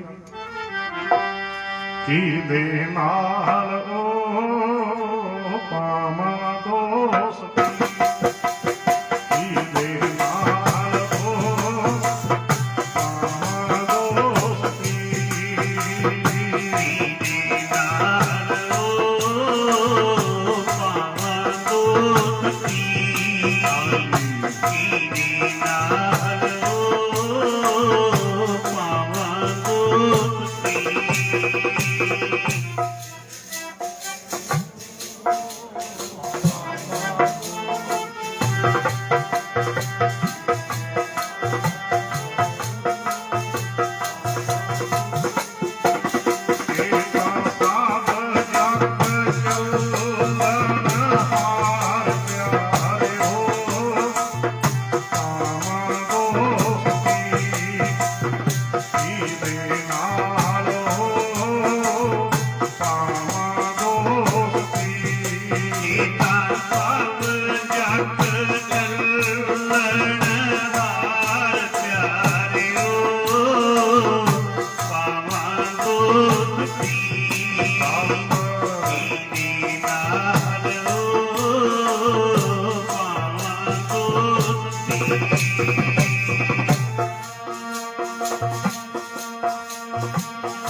ਹੁਣ ਪ੍ਰੇਮੀ ਨੂੰ ਤਾਂ ਇਹਨਾਂ ਗੱਲਾਂ ਦੀ ਸੋਝੀ ਕੋਈ ਨਹੀਂ। ਨੌਜਵਾਨ ਹੈ, ਫਿਰ ਧਿਆਨ ਚ ਰੱਖਿਓ, ਅਮੀਰੀ ਹੈ, ਸੰਗਤ ਹੋ ਗਈ ਮਾੜੀ, ਬਸ ਬੁਰੀ ਸੰਗਤ, ਬੁਰੀ ਸੋਚ, ਬੁਰੇ ਕਰਮ ਕਰਨੇ, ਚਮੜੀ ਦਾ ਰੋਗੀ ਹੋ ਗਿਆ। ਮਾਂ ਪਿਓ ਨੇ ਬਹੁਤ ਯਤਨ ਕੀਤੇ, ਵੈਦਾਂ ਕੋਲ ਲੈ ਕੇ ਗਏ, ਪਰ ਉਹ ਜਿਹੜੇ ਯਾਦ ਸੀ ਉਹ ਕਦੇ ਨਹੀਂ ਆਏ। ਉਹ ਪਤਾ ਲੈਣ ਨਹੀਂ ਆਏ, ਯਾਦ ਰੱਖਿਓ ਇਸ ਨੂੰ ਵਾਰ-ਵਾਰ। ਸਮਾਂ ਪਾ ਕੇ ਵੈਦ ਨੇ ਕਹਿ ਦਿੱਤਾ ਵੀ ਬਿਮਾਰੀ ਜ਼ਿਆਦਾ ਵੱਧ ਚੁੱਕੀ ਹੈ, ਲਾ ਇਲਾਜ ਹੋ ਚੁੱਕੀ ਹੈ। ਇਹ ਬਿਮਾਰੀ ਤੁਹਾਡੇ ਵੀ ਸਾਰੇ ਪਰਿਵਾਰ ਨੂੰ ਲੱਗ ਸਕਦੀ ਹੈ। ਇਹ ਛੂਤ ਛਾਤ ਦਾ ਰੋਗ ਹੈ ਤੇ ਮੇਰੀ ਸਮਝ ਮੁਤਾਬਕ ਤਾਂ ਵੈਦ ਕਹਿੰਦਾ ਵੀ ਤੁਹਾਡਾ ਕੋਲ ਖੇਤ ਹੈ, ਕਹਿੰਦੇ ਬੜੇ। ਫਿਰ ਉਹ ਕਰੋ, ਇਹਨਾਂ ਨੂੰ ਖੇਤ ਇੱਕ ਛੰਨ ਪਾ ਦਿਓ, ਛੱਪਰੀ ਪਾ ਦਿਓ, ਕਮਰਾ ਪਾ ਦਿਓ, ਉੱਥੇ ਲਟਾ ਦਿਓ। ਘਰ ਰੱਖਣ ਯੋਗ ਨਹੀਂ ਰਿਹਾ, ਉੱਥੇ ਹੀ ਇਹਨੂੰ ਮੂੰਹ ਬੰਨ ਕੇ ਭਾਂਡੇ ਬਗਲ ਰੱਖ ਦਿਓ, ਪ੍ਰਸ਼ਾਦਾ ਪਾਇਆ ਕਰੋ। ਹੁਣ ਮਾਤਾ ਪਿਤਾ ਨਾ ਚਾਹੁੰਦੇ ਹੋਏ ਵੀ, ਜੀ ਤਾਂ ਨਹੀਂ ਕਰਦਾ ਸੀ, ਨਾ ਚਾਹੁੰਦੇ ਹੋਏ ਵੀ ਪ੍ਰੇਮੀ ਦੀ ਫਿਰ ਛੰਨ ਪਾ ਦਿੱਤੀ ਖੇਤ,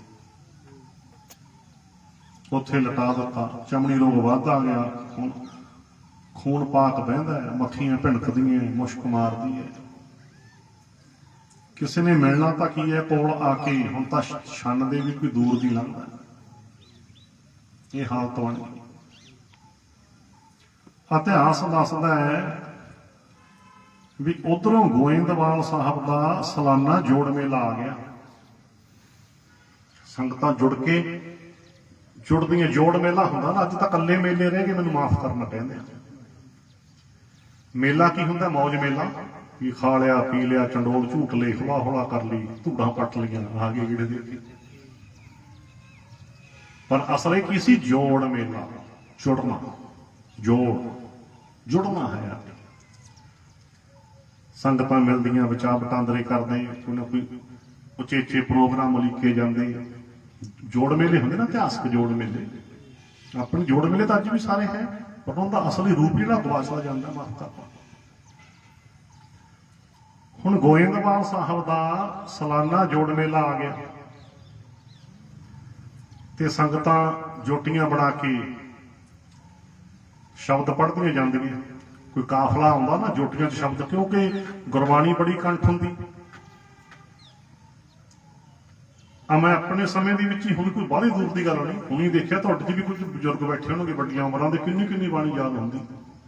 ਮਾਂ ਨੂੰ ਭਾਵੇਂ ਅਨਪੜ੍ਹ ਹੁੰਦੀਆਂ, ਲੱਸੀ ਰਿੜਕਦੀ ਬਾਣੀ ਪੜ੍ਹੀ ਜਾਂਦੀਆਂ। ਪਰ ਤਾਂ ਸਮਾਂ ਥੋੜਾ ਜਿਹਾ ਬਦਲ ਗਿਆ। ਅਨਪੜ੍ਹਾਂ ਨੂੰ ਬੜੀ ਬਾਣੀ ਯਾਦ ਹੁੰਦੀ। ਅੱਜ ਤਾਂ ਸੇਵੇਂ ਬਹਾਨਾ ਜਿਹਾ ਲਾ ਲੈਣਾ ਜੀ, ਮੈਂ ਅਨਪੜ੍ਹ। ਅਨਪੜ੍ਹ ਤਾਂ ਬੜੀ ਬਾਣੀ ਪੜ੍ਹਦੇ ਸੀ, ਹੁਣ ਪੜ੍ਹ ਕੇ ਹਟ ਗਏ ਸਮਾਂ ਦੀ। ਸੋ ਜੋਟੀਆਂ ਦੇ ਵਿੱਚ ਸ਼ਬਦ ਪੜ੍ਹਦੀਆਂ ਜਾਂਦੀਆਂ ਸੰਗਤਾਂ, ਗੁਰਬਾਣੀ ਪੜ੍ਹਦੀਆਂ, ਕੰਠ ਹੁੰਦੀ। ਹੁਣ ਗੋਇੰਦਵਾਲ ਸਾਹਿਬ ਦਾ ਜੋੜ ਮੇਲਾ ਆ ਗਿਆ ਤੇ ਸੰਗਤਾਂ ਸ਼ਬਦ ਪੜ੍ਹਦੀਆਂ ਜਾਂਦੀਆਂ ਜੋਟੀਆਂ ਦੇ ਵਿੱਚ। ਜਿੱਥੇ ਕਿਤੇ ਰਾਤ ਪੈ ਜਾਂਦੀ, ਪੜਾਅ ਕਰ ਲੈਂਦੇ। ਜਿੱਥੇ ਪੜਾਅ ਕਰਦੇ ਤੇ ਪਿੰਡ ਵਾਲੇ ਬੜੇ ਚਾਅ ਨਾਲ ਗੁਰਸਿੱਖਾਂ ਦੀ ਸੇਵਾ ਕਰਦੇ। ਜਦੋਂ ਸਾਡੇ ਵੱਡੇ ਭਾਗ ਜਦੋਂ ਸਾਡੇ ਪਿੰਡ ਆ ਕੇ ਰੁਕੇ, ਫਿਰ ਉਹ ਕਥਾ ਵਾਰਤਾ ਕਰਦੇ, ਸ਼ਾਮ ਨੂੰ ਨਗਰ ਵਾਲੇ ਉਹਨਾਂ ਦੀ ਸੇਵਾ ਕਰਦੇ ਪਿਆਰ ਨਾਲ। ਏਦਾਂ ਕੀ ਹੋਇਆ, ਗੋਇੰਦਵਾਲ ਸਾਹਿਬ ਜੋੜ ਮੇਲਾ ਆਇਆ ਤੇ ਇੱਕ ਜਥਾ ਪ੍ਰੇਮੀ ਦੇ ਪਿੰਡ ਆ ਕੇ ਰੁਕਿਆ। ਵਿਧ ਬਣ ਗਈ, ਪਿੰਡ ਆ ਕੇ ਰੁਕਿਆ। ਪਿੰਡ ਵਾਲਿਆਂ ਨੇ ਬੜੀ ਸੇਵਾ ਕੀਤੀ। ਰਾਤ ਨੂੰ ਸਮਝ ਲਓ ਕਥਾ ਵਿਚਾਰਾਂ ਹੋਈਆਂ, ਦੀਵਾਨ ਸਜਿਆ। ਰਹਿ ਰਸ ਤੋਂ ਬਾਅਦ ਸ਼ਾਮ ਦੀ ਸਭਾ ਲੱਗੀ। ਕਹਿ ਲਓ ਰਹਿ ਰਸ ਦਾ ਕਹਿੰਦਾ ਸ਼ਾਮ ਦੀ ਸਭਾ। ਉਹ ਜਿਸ ਵੇਲੇ ਹੁਣ ਗੁਰਸਿੱਖ ਵਿਚਾਰ ਕਰਦੇ, ਬਾਣੀ ਪੜ੍ਹਦੇ, ਥੋੜਾ ਰਾਤ ਪੈ ਗਈ, ਕਿਉਂਕਿ ਪ੍ਰਦੂਸ਼ਣ ਘੱਟ ਹੁੰਦਾ, ਬਾਕੀ ਤਾਕਤਾਂ ਹੁੰਦੀਆਂ ਸਰੀਰ ਦੇ ਵਿੱਚ, ਤੇ ਗੁਰਸਿੱਖਾਂ ਦੀਆਂ ਆਵਾਜ਼ਾਂ ਉਹ ਜਾਂਦੀਆਂ ਮੀਲ ਤੱਕ। ਅੱਜ ਤਾਂ ਆਪਾਂ ਨੂੰ ਲੱਤ ਕਸ ਨਹੀਂ ਲੱਗ ਸਕਦੀ ਹੈ, ਬਹੁਤ ਦੂਰ ਤੱਕ ਆਵਾਜ਼ਾਂ ਜਾਂਦੀਆਂ। ਹੁਣ ਤਾਂ ਐਂਪਲੀਫਾਇਰ ਨਾਲ ਨਹੀਂ ਜਾਂਦੀ ਉਨੀ ਆਵਾਜ਼। ਮਾਈਕ ਵੀ ਮੂੰਹ ਜਿਹੇ ਕੋਲੇ ਕਰਨਾ ਪੈਂਦਾ, ਤਾਕਤਾਂ ਨਹੀਂ ਰਹੀਆਂ। ਲਓ ਜੀ, ਜਿਸ ਵੇਲੇ ਹੁਣ ਰਾਤ ਟਿਕੀ ਹੋਈ ਹੈ ਤੇ ਪ੍ਰੇਮੀਆਂ ਦੇ ਕੰਨਾਂ ਦੇ ਵਿੱਚ ਆ ਕੇ ਨਾ ਆਵਾਜ਼ਾਂ ਪੈਂਦੀਆਂ ਗੁਰਬਾਣੀ ਦੀਆਂ, ਕਥਾ ਵਿਚਾਰ, ਕੋਈ ਬਚਨ ਸਮਝ ਆ ਜਾਂਦਾ ਹੈ, ਕੋਈ ਨਾ ਕੋਈ ਲੱਗ ਜਾਂਦੀ ਹੈ ਚਿੱਤ ਤੇ। ਗੱਲ ਮੁੱਕੀ ਕਿ ਏਦਾਂ ਦੀਆਂ ਆਵਾਜ਼ਾਂ ਪਈਆਂ ਕੰਨਾਂ ਵਿੱਚ ਆ ਕੇ, ਉਸੇ ਵੇਲੇ ਅੰਦਰ ਹੀ ਅੰਦਰ ਅਰਦਾਸਾਂ ਕਰਦਾ ਹੈ ਵੀ ਆ ਤਾਂ ਪਾਤਸ਼ਾਹ ਜੀ ਤੁਹਾਡੇ ਕੋਈ ਨਾ ਸਿੱਖਾਂ ਦਾ ਜਥਾ ਸਾਡੇ ਪਿੰਡ ਰੁਕਿਆ ਲੱਗਦਾ ਹੈ, ਤੇ ਕਿਰਪਾ ਕਰ ਦਿਓ ਕੋਈ ਇਹਨਾਂ ਦਾ ਮੇਲ ਹੋ ਜੇ, ਇਹਨਾਂ ਦਾ ਮੇਲ ਹੋ ਜੇ ਤੇ ਇਹ ਮੈਨੂੰ ਚੁੱਕ ਕੇ ਤੁਹਾਡੇ ਦਰ ਤੇ ਲੈ ਆਉਣ, ਕੋਈ ਮੇਰਾ ਭਲਾ ਹੋ ਜੇ। ਏਦਾਂ ਦੇ ਭਾਵ ਅੰਦਰੋਂ ਉੱਠਦੇ ਆ, ਭਾਵ ਅੰਦਰੋਂ ਉੱਠਦੇ ਨੇ, ਜਵਾਨ ਨਾਲ ਨਹੀਂ ਕਹਿ ਰਿਹਾ ਵੀ ਅੰਦਰੋਂ ਥੋੜਾ ਗਹਿਰੇ ਦੇ ਵਿੱਚੋਂ ਭਾਵ ਉੱਠੇ, ਭਾਵ ਸੱਚੇ ਸੀ।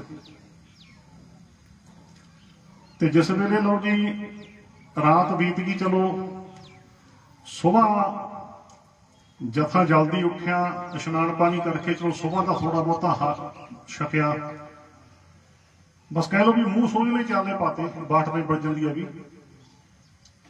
ਤੇ ਉਹ ਜਿਸ ਵੇਲੇ ਤੁਰੇ ਤੇ ਜੋਟੀਆਂ ਦੇ ਵਿੱਚ ਆਸਾ ਦੀ ਵਾਰ ਸ਼ੁਰੂ ਕਰ ਲਈ। ਜੋਟੀਆਂ 'ਚ ਹੁਣ ਜੋਟੀਆਂ ਦੇ ਵਿੱਚ ਹੀ ਪੜ੍ਹਦੇ ਆਉਂਦੇ ਨੇ, ਇਤਿਹਾਸ ਦੱਸਦਾ ਹੈ, ਕਹਿੰਦੇ ਉਹ ਰਾਹ ਪੈ ਗਿਆ ਜਥਾ, ਜਿਸ ਰਾਹ ਤੋਂ ਥੋੜਾ ਜਿਹਾ ਹਟਵੀਂ ਉਹ ਛੰਨ ਦੇ ਵਿੱਚ ਨੌਜਵਾਨ ਪ੍ਰੇਮਾ ਪਿਆ, ਚਮੜੀ ਦਾ ਰੋਗੀ ਹੋਇਆ, ਉੱਥੋਂ ਦੀ ਲੰਘਣਾ ਜਥੇ। ਉਹ ਜਿਸ ਵੇਲੇ ਕਹਿੰਦੇ ਜਥਾ ਲੰਘ ਰਿਹਾ ਹੈ ਤੇ ਸ਼ਲੋਕ ਵੀ ਕਹਿੰਦੇ ਇਹੀ ਚੱਲ ਰਿਹਾ ਹੈ, ਕੂੜ ਰਾਜਾ ਕੂੜ ਪਰਜਾ ਕੂੜ ਸਭ ਸੰਸਾਰ, ਕੂੜ ਮੰਡਪ ਕੂੜ ਮਾੜੀ ਕੂੜ ਵੈਸਨਹਾਰ। ਹੁਣ ਸੁਣਦਾ ਧਿਆਨ ਲਾ ਕੇ, ਜਦੋਂ ਆਹ ਪੰਕਤੀ ਆਈ ਨਾ, ਕੂੜ ਕੂੜਾ ਨਹੀਂ ਲੱਗਾ, ਵਿਸਰਿਆ ਕਰਤਾਰ, ਪ੍ਰੇਮੀ ਦੀ ਧਾਂ ਨਿਕਲ ਗਈ। ਉਹਨੂੰ ਲੱਗਿਆ ਵੀ ਤਾਂ ਮੈਨੂੰ ਹੀ ਕਹਿ ਰਹੇ ਆ, ਲੱਗ ਗਈ ਨਾ ਗੱਲ, ਝੂਠੇ ਦਾ ਝੂਠਿਆਂ ਨਾਲ ਪਿਆਰ ਪੈ ਗਿਆ। ਉਹਨੂੰ ਆਪਦੇ ਤੇ ਲੱਗ ਗਈ ਉਹਨੂੰ ਕਿ ਪ੍ਰੇਮਿਆ ਤੂੰ ਵੀ ਝੂਠਾ, ਤੇਰਾ ਪਿਆਰ ਵੀ ਝੂਠਿਆਂ ਨਾਲ ਪੈ ਗਿਆ, ਤੇ ਰੱਬ ਤੈਨੂੰ ਭੁੱਲ ਗਿਆ, ਤੇ ਹਾਲ ਕੀ ਹੋ ਗਿਆ। ਧਾਂ ਨਿਕਲ ਗਈ, ਧਾਂ ਨਿਕਲੀ ਜਦੋਂ ਉੱਚੀ ਉੱਚੀ ਆਵਾਜ਼ਾਂ ਦੇਣ ਲੱਗ ਗਿਆ। ਕਹਿੰਦਾ ਗੁਰੂ ਦੇ ਦਰ ਤੇ ਜਾਣ ਵਾਲੇ ਗੁਰੂ ਦੇ ਸਿੱਖੋ, ਤੁਹਾਨੂੰ ਵਾਸਤਾ ਗੁਰੂ ਦਾ, ਮੇਰੀ ਕੋੜੀ ਦੀ ਗੱਲ ਵੀ ਸੁਣ ਲਓ। ਲਾ ਕੇ ਉੱਚੀ ਉੱਚੀ ਆਵਾਜ਼ਾਂ ਮਾਰਨ, ਉੱਚੀ ਉੱਚੀ ਆਵਾਜ਼ਾਂ ਮਾਰਨ ਲੱਗਿਆ। ਕਹਿੰਦੇ ਜਥੇ ਦੇ ਕੰਨਾਂ ਦੇ ਵਿੱਚ ਆਵਾਜ਼ਾਂ ਪਈਆਂ, ਆਵਾਜ਼ਾਂ ਪਈਆਂ ਵੀ ਕਿਸੇ ਦੁਖੀ ਦੀ ਆਵਾਜ਼ ਆਉਂਦੀ ਲੱਗਦੀ ਹੈ। ਉਸ ਵੇਲੇ ਆਵਾਜ਼ਾਂ ਪਈਆਂ ਤੇ ਬਾਣੀ ਪੜ੍ਹਨ ਵਾਲੇ ਨੂੰ ਇਸ਼ਾਰਾ ਕਰਤਾ ਵੀ ਭਾਵ ਵੀ ਤੂੰ ਫੌਜ ਲਾ ਲਾ, ਕਹਿੰਦਾ ਦੱਸੋ ਭੱਜ ਕਹਿੰਦੇ ਥੋੜਾ ਰੁਕ ਜੀ, ਉੱਥੇ ਨਿਸ਼ਾਨੀ ਜੀ ਲਾ ਲਓ ਥੋੜਾ ਸੁਰਤ ਚ, ਫੌਜ ਕਹਿੰਦੇ ਨਾ ਤਾਂ। ਉਸੇ ਵੇਲੇ ਉਹ ਰੁਕ ਗਏ ਵੀ ਕੋਈ ਆਵਾਜ਼ਾਂ ਆਉਂਦੀਆਂ ਲੱਗਦੀਆਂ, ਸੁਣੋ ਨਾ। ਜਦੋਂ ਜਥਾ ਰੁਕ ਗਿਆ, ਆਸਾ ਦੀ ਵਾਰ ਪੜ੍ਹਨ ਨੂੰ ਆਵਾਜ਼ਾਂ ਸਾਫ਼ ਆਉਣ ਲੱਗ ਗਈਆਂ, ਸਾਫ਼ ਹੀ ਸੁਣਨ ਲੱਗ ਗਈਆਂ ਵੀ ਗੁਰੂ ਦੇ ਸਿੱਖੋ, ਗੁਰੂ ਦੇ ਦਰ ਤੇ ਜਾਣ ਵਾਲਿਓ, ਗੁਰੂ ਦਾ ਵਾਸਤਾ ਮੇਰੀ ਵੀ ਸੁਣ ਲਓ ਕੋੜੀ ਦੀ। ਜਦੋਂ ਆਵਾਜ਼ਾਂ ਆਈਆਂ ਤੇ ਉਸੇ ਵੇਲੇ ਦੇਖਿਆ ਆਵਾਜ਼ ਵੀ ਉਹ ਛੰਨ ਦੇ ਵਿੱਚੋਂ ਆਉਂਦੀ ਲੱਗਦੀ ਹੈ, ਰੁੱਖ ਦਾ ਪਤਾ ਲੱਗ ਹੀ ਜਾਂਦਾ ਨਾ ਆਵਾਜ਼ ਦਾ। ਉਸੇ ਵੇਲੇ ਜਥੇ ਵਾਲੇ ਆਏ ਕੋਲੇ ਤੇ ਕੀ ਦੇਖਿਆ ਕਿ ਕੋਈ ਦੰਦਾ ਚੜਾਜਾ ਹੋ ਚੱਲਿਆ, ਦਿਸਦਾ ਥੋੜਾ ਥੋੜਾ ਹੈ ਪਰ ਐਂ ਜੇ ਲੱਗਦਾ ਹੈਗਾ ਵੀ ਕੋਈ ਚਮੜੀ ਰੋਗੀ, ਕੋਈ ਮੱਖੀਆਂ ਜਿਹੀਆਂ ਭਿਣਕਦੀਆਂ, ਥੋੜਾ ਥੋੜਾ ਮੁਸ਼ਕ ਮਾਰਦੀ ਹੈ। ਪੁੱਛਿਆ ਵੀ ਤੂੰ ਕੌਣ ਹੈ, ਦੱਸ ਦਿੱਤਾ ਸਾਰਾ ਕੁਛ ਕਿ ਪ੍ਰੇਮਾ ਮੇਰਾ ਨਾਂ ਹੈ, ਆ ਸਾਡੀ ਕੋਈ ਜ਼ਮੀਨ ਹੈ, ਅਮੀਰੀ ਬਹੁਤ ਹੈ, ਸੰਗਤ ਹੋ ਗਈ ਮਾੜੀ ਤੇ ਜਿਸ ਕਰਕੇ ਆਹ ਹਾਲ ਨੂੰ ਮੈਂ ਪਹੁੰਚ ਗਿਆ। ਮਾਤਾ ਪਿਤਾ ਵੀ ਮੈਨੂੰ ਇੱਥੇ ਲਟਾ ਕੇ ਕੋਈ ਬੈਦ ਨੇ ਕਹਿ ਦਿੱਤਾ ਵੀ ਇਲਾਜ ਨਹੀਂ, ਤਾਂ ਤੁਹਾਨੂੰ ਵੀ ਬਿਮਾਰੀ ਲੱਗੀ। ਤੇ ਹੁਣ ਤੁਸੀਂ ਗੁਰੂ ਦੇ ਦਰ ਤੇ ਜਾਣ ਵਾਲੇ ਹੋ, ਮੇਰਾ ਭਰਾ ਗੁਰੂ ਦੇ ਦਰ ਤੇ ਹੋ ਸਕਦਾ ਹੈ, ਜੇ ਹੋ ਸਕਦਾ ਤੁਸੀਂ ਮੈਨੂੰ ਲੈ ਜਾਓ ਚੱਕ ਕੇ, ਮੈਨੂੰ ਵੀ ਚੁੱਕ ਕੇ ਲੈ ਚੱਲੋ। ਜਦੋਂ ਇੰਨਾ ਕਿਹਾ, ਗੁਰੂ ਦੇ ਸਿੱਖ ਇੱਕ ਦੂਜੇ ਨੂੰ ਕਹਿੰਦੇ ਵੀ ਫਿਰ ਆਪਾਂ ਇਹਨੂੰ ਕੱਪੜੇ ਵਿੱਚ ਲਪੇਟ ਕੇ ਚੁੱਕ ਚੱਲਦੇ ਹਾਂ, ਹੁਣ ਛੱਡਣਾ ਤਾਂ ਬਣਦਾ ਨਹੀਂ। ਹੁਣ ਜਦੋਂ ਗੁਰੂ ਦਾ ਵਾਸਤਾ ਪਾਉਂਦਾ, ਗੁਰੂ ਦੇ ਸਿੱਖ ਗੁਰੂ ਦਾ ਵਾਸਤਾ ਪਾਉਂਦਾ, ਹੁਣ ਛੱਡੀਏ ਕਿਵੇਂ ਉਹਨੂੰ? ਮੋਢਿਆਂ ਤੇ ਚੱਕੀ ਚੱਲਣ ਵਾਲੀ ਵਾਰੀ ਨਾਲ ਕੁਛ ਨਹੀਂ ਹੁੰਦਾ। ਕਹਿੰਦੇ ਫੈਸਲਾ ਕਰ ਲਿਆ, ਕਹਿੰਦੇ ਕੋਈ ਨਹੀਂ, ਗੱਲ ਨਾ ਚੱਕ ਲਾਂਗੇ।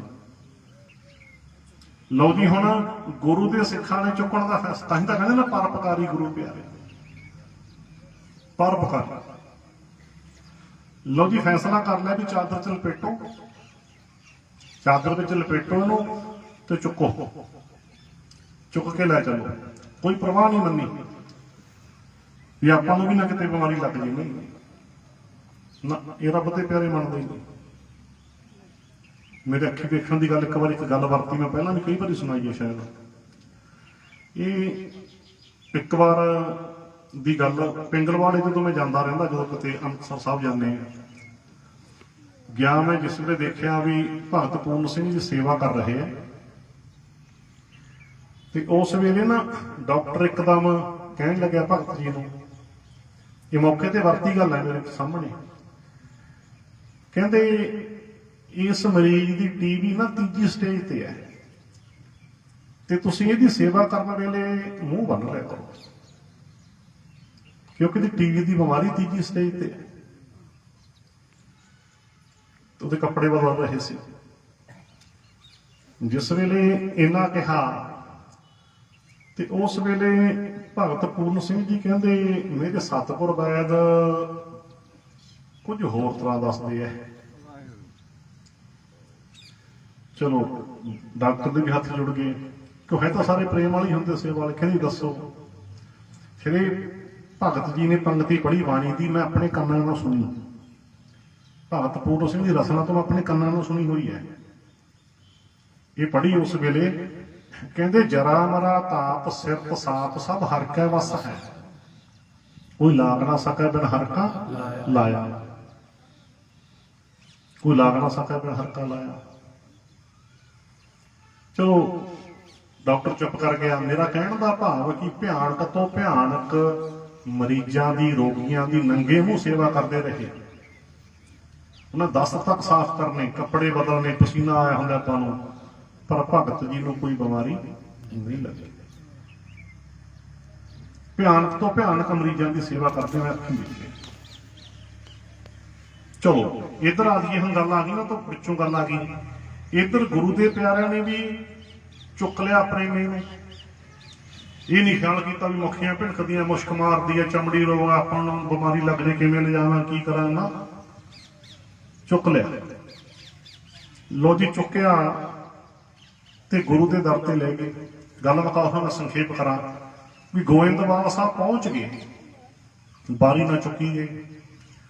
ਪਹੁੰਚੇ ਜਿਸ ਵੇਲੇ ਕੀ ਹੋਇਆ, ਕਹਿੰਦੇ ਪ੍ਰੇਮੇ ਨੂੰ ਜਿੱਥੇ ਕੋਈ ਸੰਗਤਾਂ ਦੇ ਜੁੱਤੇ ਵਗੈਰਾ ਸੰਭਾਲ ਰਹੀ ਸੀ ਸੰਗਤਾਂ, ਉੱਥੇ ਲਟਾਤਾ ਵੀ ਅਸੀਂ ਗੁਰੂ ਸਾਹਿਬ ਕੋਲੇ ਗੱਲ ਕਰਾਂਗੇ ਤੇਰੇ ਬਾਰੇ, ਪਰ ਤੈਨੂੰ ਇੱਥੇ ਲਟਾਉਣੇ ਕਿਉਂਕਿ ਇਹਦੀ ਸਰੀਰਕ ਕਿਰਿਆ ਅੱਗੇ ਜਾਣ ਦੀ ਇਜਾਜ਼ਤ ਨਹੀਂ ਦਿੰਦੀ। ਵਿਤਕਰਾ ਨਹੀਂ ਕੋਈ ਇਹ, ਕਿਉਂਕਿ ਸਰੀਰਕ ਕਿਰਿਆ ਅੱਗੇ ਜਾਣ ਦੀ ਇਜਾਜ਼ਤ ਨਹੀਂ ਦੇ ਰਹੀ। ਉਹਨੂੰ ਪਿਆਰ ਨਾਲ ਸਮਝਾਤਾ। ਲਓ ਜੀ, ਜਿਸ ਵੇਲੇ ਉਸ ਨੂੰ ਉੱਥੇ ਲਟਾ ਦਿੱਤਾ ਤੇ ਸੰਗਤਾਂ ਚਲੋ ਪਹੁੰਚੀਆਂ,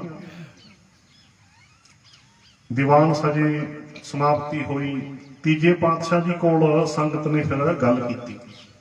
ਕਹਿੰਦੇ ਮਹਾਰਾਜ, ਜਦੋਂ ਅਸੀਂ ਆ ਰਹੇ ਸੀ ਨਾ, ਇੱਕ ਲਾਹੌਰ ਕੋਲੇ ਪਿੰਡ ਹੈ ਖਾਈ, ਉੱਥੋਂ ਦਾ ਨੌਜਵਾਨ ਹੈ ਪ੍ਰੇਮਾ, ਤੇ ਮਹਾਰਾਜ ਉਹਨੂੰ ਚਮੜੀ ਰੋਗ ਹੋਇਆ, ਲਹੂ ਪਾਕ ਚੱਲਦੀ ਹੈ, ਹਾਥੀ ਚਮੜਾ ਬਣਿਆ ਪਿਆ, ਹਾਥੀ ਚਮੜਾ ਬਣਿਆ ਪਿਆ, ਮੱਖੀਆਂ ਭਿਣਕਦੀਆਂ, ਬੁਰਾ ਹਾਲ ਹੈ। ਅਸੀਂ ਲੰਘ ਰਹੇ ਸੀ ਮਹਾਰਾਜ, ਉਹ ਤਾਂ ਤਰਲੇ ਹੀ ਲੱਗਿਆ ਕਰਨ, ਗੁਰੂ ਦੇ ਸਿੱਖੋ, ਗੁਰੂ ਦੇ ਦਰ ਤੇ ਜਾਣ ਵਾਲਿਓ, ਗੁਰੂ ਦਾ ਵਾਸਤਾ ਮੈਨੂੰ ਵੀ ਲੈ ਜਾਓ। ਕਹਿੰਦੇ ਮਹਾਰਾਜ ਅਸੀਂ ਤਾਂ ਚਾਦਰ ਵਿੱਚ ਲਪੇਟ ਕੇ ਚੁੱਕ ਲਿਆਂਦਾ। ਤੇ ਉਹ ਜੁੱਤੇ ਵਾਲਿਆਂ ਕੋਲ ਉੱਥੇ ਪਾਸੇ ਤੇ ਲਟਾਇਆ ਹੋਇਆ, ਅੱਗੇ ਲਿਆਉਣ ਦੇ ਯੋਗ ਨਹੀਂ ਸੀ। ਜਿਸ ਵੇਲੇ ਇਹਨਾਂ ਦੱਸਿਆ ਤਾਂ ਉਸ ਵੇਲੇ ਇੱਕ ਸੇਵਾਦਾਰ ਨੂੰ ਬੁਲਾ ਕੇ ਨਾ ਤੀਜੇ ਪਾਤਸ਼ਾਹ ਨੇ ਕਹਿ ਦਿੱਤਾ ਕਿ ਉਹ ਇੱਕ ਕਮਰਾ ਉਸ ਨੂੰ ਦੇ ਦਿਓ ਤੇ ਉਹਦੇ ਵਿੱਚ ਲਟਾ ਦਿਓ। ਇਹ ਜੋੜ ਮੇਲੇ ਦੀ ਸਮਾਪਤੀ ਤੇ ਫਿਰ ਅਸੀਂ ਬਾਅਦ ਚ ਉਹਦੇ ਨਾਲ ਗੱਲ ਕਰਾਂਗੇ। ਜਿੰਨਾ ਹੋ ਸਕੇ ਉਹਨੂੰ ਭੋਜਨ ਪਾਣੀ ਛਕਾਓ, ਜਿੰਨਾ ਹੋ ਸਕੇ ਕੋਈ ਨਿੰਮ ਵਾਲ ਕੇ ਕੋਈ ਹੋਰ ਸਾਰਾ ਕੁਛ ਕਰੋ। ਲਾਲੋ ਵੈਦ ਨੂੰ ਕਿਹਾ ਵੀ ਜਿੰਨੀ ਹੋ ਸਕਦਾ ਦਵਾਈ ਮਿੱਟੀ ਕਰੇ ਸੀ। ਲਾਲੋ ਵੈਦ ਨਾ ਗੋਇੰਦਵਾਲ ਸਾਹਿਬ ਸੁਣਿਆ ਸੀ, ਬਹੁਤ ਮਾਹਰ ਵੈਦ ਸੀ ਉਸ ਸਮੇਂ ਦਾ, ਤੀਜੇ ਪਾਤਸ਼ਾਹ ਜੀ ਵੇਲੇ।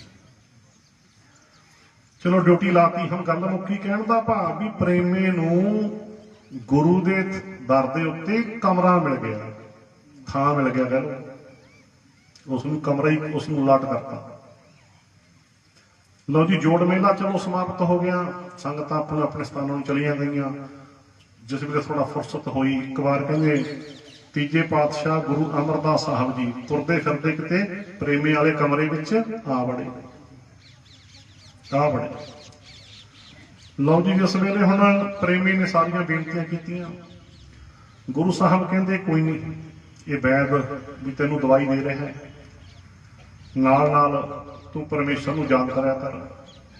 ਗੁਰੂ ਦਰ ਦਾ ਦੱਸ ਦਿੱਤਾ, ਇੱਕ ਓੰਕਾਰ ਸਤਿਨਾਮ ਕਰਤਾ ਪੁਰਖ ਨਿਰਭਉ ਨਿਰਵੈਰ ਅਕਾਲ ਮੂਰਤ ਅਜੂਨੀ ਸੈਭੰ ਗੁਰ ਪ੍ਰਸਾਦਿ।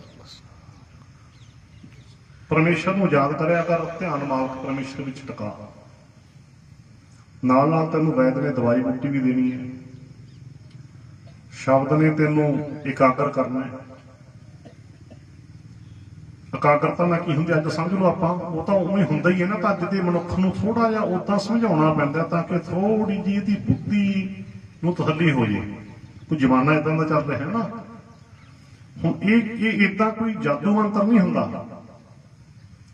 ਸ਼ਬਦ ਨੇ ਕੀ ਕਰਨਾ, ਸੁਰਤ ਨੂੰ ਇਕਾਗਰ ਕਰਨਾ ਹੈ, ਧਿਆਨ ਨੂੰ ਇਕਾਗਰ ਕਰਨਾ ਹੈ ਨਾ। ਧਿਆਨ ਇਕਾਗਰ ਹੋ ਜਾਵੇ ਤਾਂ ਨਾਲ ਦੀ ਨਾਲ ਉਹਦਾ ਅਸਰ ਕਿਤੇ ਪੈਂਦਾ, ਤੁਸੀਂ ਦੇਖ ਲਿਓ, ਭਾਵੇਂ ਸਾਹ ਤੇ ਪੈਂਦਾ। ਧਿਆਨ ਇਕਾਗਰ ਹੋਵੇ ਤੇ ਸਵਾਸ ਵੀ ਇਕਾਗਰ ਹੋ ਜਾਂਦਾ ਹੈ। ਸਵਾਸ ਦਾ ਇਕਾਗਰ ਹੋਣਾ ਕੀ ਹੁੰਦਾ ਹੈ ਵੀ ਇਨਪੁੱਟ ਤੇ ਆਊਟਪੁੱਟ ਬੈਲੈਂਸ ਹੋ ਜਾਂਦੀ ਹੈ, ਵੀ ਅੰਦਰ ਨੂੰ ਸਾਹ ਜਾਂਦਾ ਹੈ ਤਾਂ ਵੀ ਓਨਾ, ਬਾਹਰ ਨੂੰ ਸਾਹ ਆਉਂਦਾ ਤਾਂ ਵੀ ਓਨਾ। ਸਵਾਸ ਇੱਕ ਰਿਦਮ ਦੇ ਵਿੱਚ ਆ ਜਾਂਦਾ ਹੈ ਤੇ ਸਵਾਸ ਡੂੰਘਾ ਵੀ ਹੋ ਜਾਂਦਾ ਹੈ, ਨਾਸਾਂ ਤੋਂ ਲੈ ਕੇ ਨਾਭੀ ਤੱਕ ਸਾਹ ਜਾਣ ਲੱਗ ਜਾਂਦਾ ਹੈ। ਜਦੋਂ ਤੁਸੀਂ ਧਿਆਨ ਇਕਾਗਰ ਹੋ ਤੇ ਨਿਗਾਹ ਮਾਰ ਲਓ, ਤੁਹਾਡਾ ਸਾਹ ਡੂੰਘਾ ਹੋ ਜਾਊ। ਸਾਹ ਲੈਣਾ ਇੱਕ ਸਵਾਦ ਜਾਉਣ ਲੱਗ ਜਾਂਦਾ, ਸਾਹ ਲੈਣੀ ਇੱਕ ਰਸ ਬਣ ਜਾਂਦਾ, ਸੱਚ ਹੈ। ਲਓ ਜੀ, ਹੁਣ ਸਵਾਸ ਦੇ ਉੱਤੇ ਅਸਰ ਪੈਂਦਾ ਹੈ, ਸਵਾਸ ਡੂੰਘਾ ਤੇ ਲੈਅਬੱਧ ਹੋ ਜਾਂਦਾ ਹੈ। ਇਦਾਂ ਕਰਦਾ ਲੈਅਬੱਧ ਅੰਦਰ ਜਾਂਦਾ ਤਾਂ ਵੀ ਉਹਨਾਂ, ਬਾਹਰ ਜਾਂਦਾ ਤਾਂ ਵੀ। ਇਹਦਾ ਫਿਰ ਅੱਗੇ ਅਸਰ ਕਾਹਤੇ ਪੈਂਦਾ, ਹੁਣ ਅੱਗੇ ਦੇ ਚੱਲੀ ਸਿਸਟਮ ਹੈ ਨਾ ਪਰਮੇਸ਼ਰ ਨੇ ਬਣਾਇਆ, ਇਹਦਾ ਅਸਰ ਸਿੱਧਾ ਅੱਗੇ ਕਾਹਤੇ ਪੈਂਦਾ, ਗੈਸਾਂ ਤੇ ਸਿੱਧਾ ਅਸਰ ਪੈਂਦਾ। ਵੀ ਸਾਡੇ ਸਰੀਰ ਦੇ ਵਿੱਚ ਕਾਰਬਨ ਡਾਈਆਕਸਾਈਡ ਤੇ ਆਕਸੀਜਨ ਜੋ ਅੰਦਰ ਲੈ ਜਾਂਦੇ ਅਸੀਂ, ਆਕਸੀਜਨ ਲੈ ਕੇ ਜਾਂਦੇ ਹਾਂ, ਬਾਹਰ ਕਾਰਬਨ ਡਾਈਆਕਸਾਈਡ ਕੱਢਦੇ, ਸਾਹ ਬਰਾਬਰ ਹੋ ਗਿਆ ਤੇ ਸਫਾਈ ਹੋ ਗਈ, ਉੱਤਾ ਜਾਂਦਾ। ਨਹੀਂ ਕਈ ਵਾਰ ਅਸੀਂ ਕੀ ਹੈ ਅੰਦਰ ਸਾਹ ਘੱਟ ਲੈਂਦੇ ਆ, ਬਾਹਰ ਜ਼ਿਆਦਾ ਛੱਡਦੇ ਆ, ਬਾਹਰ ਜ਼ਿਆਦਾ ਛੱਡਦੇ ਅੰਦਰ ਘੱਟ ਲੈਂਦੇ ਆ, ਕਈ ਵਾਰ ਅੰਦਰ ਜ਼ਿਆਦਾ ਲੈਂਦੇ ਹਾਂ ਬਾਹਰ ਘੱਟ ਕੱਢਦੇ ਹਾਂ, ਉਹਦਾ ਅਸਰ ਪੈਂਦਾ ਸਾਰਾ ਗਲਤ ਸਾਡੇ ਤੇ। ਹੁਣ ਕੀ ਹੋਇਆ ਉਹਦੇ ਨਾਲ ਕੀ ਹੈ ਵੀ ਬਿਲਕੁਲ ਫਰੈਸ਼ ਹੋ ਜਾਂਦੀ ਹੈ ਬੋਡੀ ਅੰਦਰੋਂ, ਓਨਾ ਸਾਹ ਅੰਦਰ ਜਾ ਰਿਹਾ ਹੈ ਓਨਾ ਹੀ ਬਾਹਰ ਆ ਰਿਹਾ ਹੈ, ਆਕਸੀਜਨ ਅਸੀਂ ਅੰਦਰ ਲਿਜਾ ਰਹੇ ਹਾਂ ਉਨੀ ਕਾਰਬਨ ਡਾਈਆਕਸਾਈਡ ਅਸੀਂ ਬਾਹਰ ਕੱਢ ਰਹੇ ਹਾਂ, ਐਨ ਫਰੈਸ਼ ਹੁੰਦਾ ਹੈ, ਫਰੈਸ਼ ਹੋ ਜਾਂਦਾ ਬਿਲਕੁਲ ਅੰਦਰ ਸਾਡਾ ਸਾਰਾ ਸਿਸਟਮ ਹੈ ਨਾ। ਤਾਂ ਫਿਰ ਇਹ ਜਦੋਂ ਫਰੈਸ਼ ਹੋ ਜਾਂਦਾ ਹੈ ਇਹਦਾ ਫਿਰ ਸਿੱਧਾ ਅਸਰ ਪੈਂਦਾ ਹੈ ਸਾਡੀਆਂ ਸਰੀਰ ਦੀਆਂ ਕਿਰਿਆਵਾਂ ਦੇ ਉੱਤੇ। ਸਾਡੇ ਸਰੀਰ ਦੇ ਵਿੱਚ ਰਸਾਇਣਕ ਕਿਰਿਆਵਾਂ ਨੇ, ਪੜ੍ਹੇ ਲਿਖੇ ਜਾਣਦੇ, ਕੈਮੀਕਲ ਰਿਐਕਸ਼ਨ ਕਹਿ ਦਿੰਦੇ ਅਸੀਂ ਸਾਇੰਸ ਦੀ ਭਾਸ਼ਾ 'ਚ। ਸੋ ਉਹ ਰਸਾਇਣਕ ਕਿਰਿਆਵਾਂ ਤੇ ਅਸਰ ਪੈਂਦਾ ਹੈ, ਉਹ ਹੁਣ ਸ਼ੁੱਧ ਹੋਣੀਆਂ ਸ਼ੁਰੂ ਹੋ ਜਾਂਦੀਆਂ, ਉਹ ਸ਼ੁੱਧ ਹੋਣੀਆਂ ਸ਼ੁਰੂ ਹੋ ਜਾਂਦਾ, ਫਰੈਸ਼ ਹੋ ਗਿਆ ਸਾਰਾ ਅੰਦਰ। ਉਹ ਰਸਾਇਣਕ ਕਿਰਿਆਵਾਂ ਦੇ ਸ਼ੁੱਧ ਹੋਣ ਤੇ ਸਾਡੇ ਸਿਸਟਮ ਬਣਾਇਆ ਪਰਮੇਸ਼ਰ ਨੇ ਬੋਡੀ ਵਿੱਚ ਇੱਕ, ਜਿਹਨੂੰ ਅਸੀਂ ਇਮਿਊਨ ਸਿਸਟਮ ਕਹਿੰਦੇ ਹਾਂ। ਉਹਦੇ ਵਿੱਚ ਸਾਡੀ ਫਿਰ ਇਮਿਊਨਿਟੀ ਤਗੜੀ ਹੋ ਜਾਂਦੀ ਹੈ, ਐਂਟੀਬਾਡੀ ਤਿਆਰ ਕਰਦਾ ਸਾਡਾ ਸਿਸਟਮ ਹੈ ਨਾ ਇੱਕ, ਕੋਈ ਵੀ ਬਿਮਾਰੀ ਹੈ ਉਹਦਾ ਐਂਟੀਬਾਡੀ ਸਾਡਾ ਉਹ ਸਿਸਟਮ ਤਿਆਰ ਕਰਦਾ ਹੈ, ਸਾਡਾ ਸਿਸਟਮ ਹੈ ਜਿਹੜਾ ਬਣਾਇਆ ਹੋਇਆ।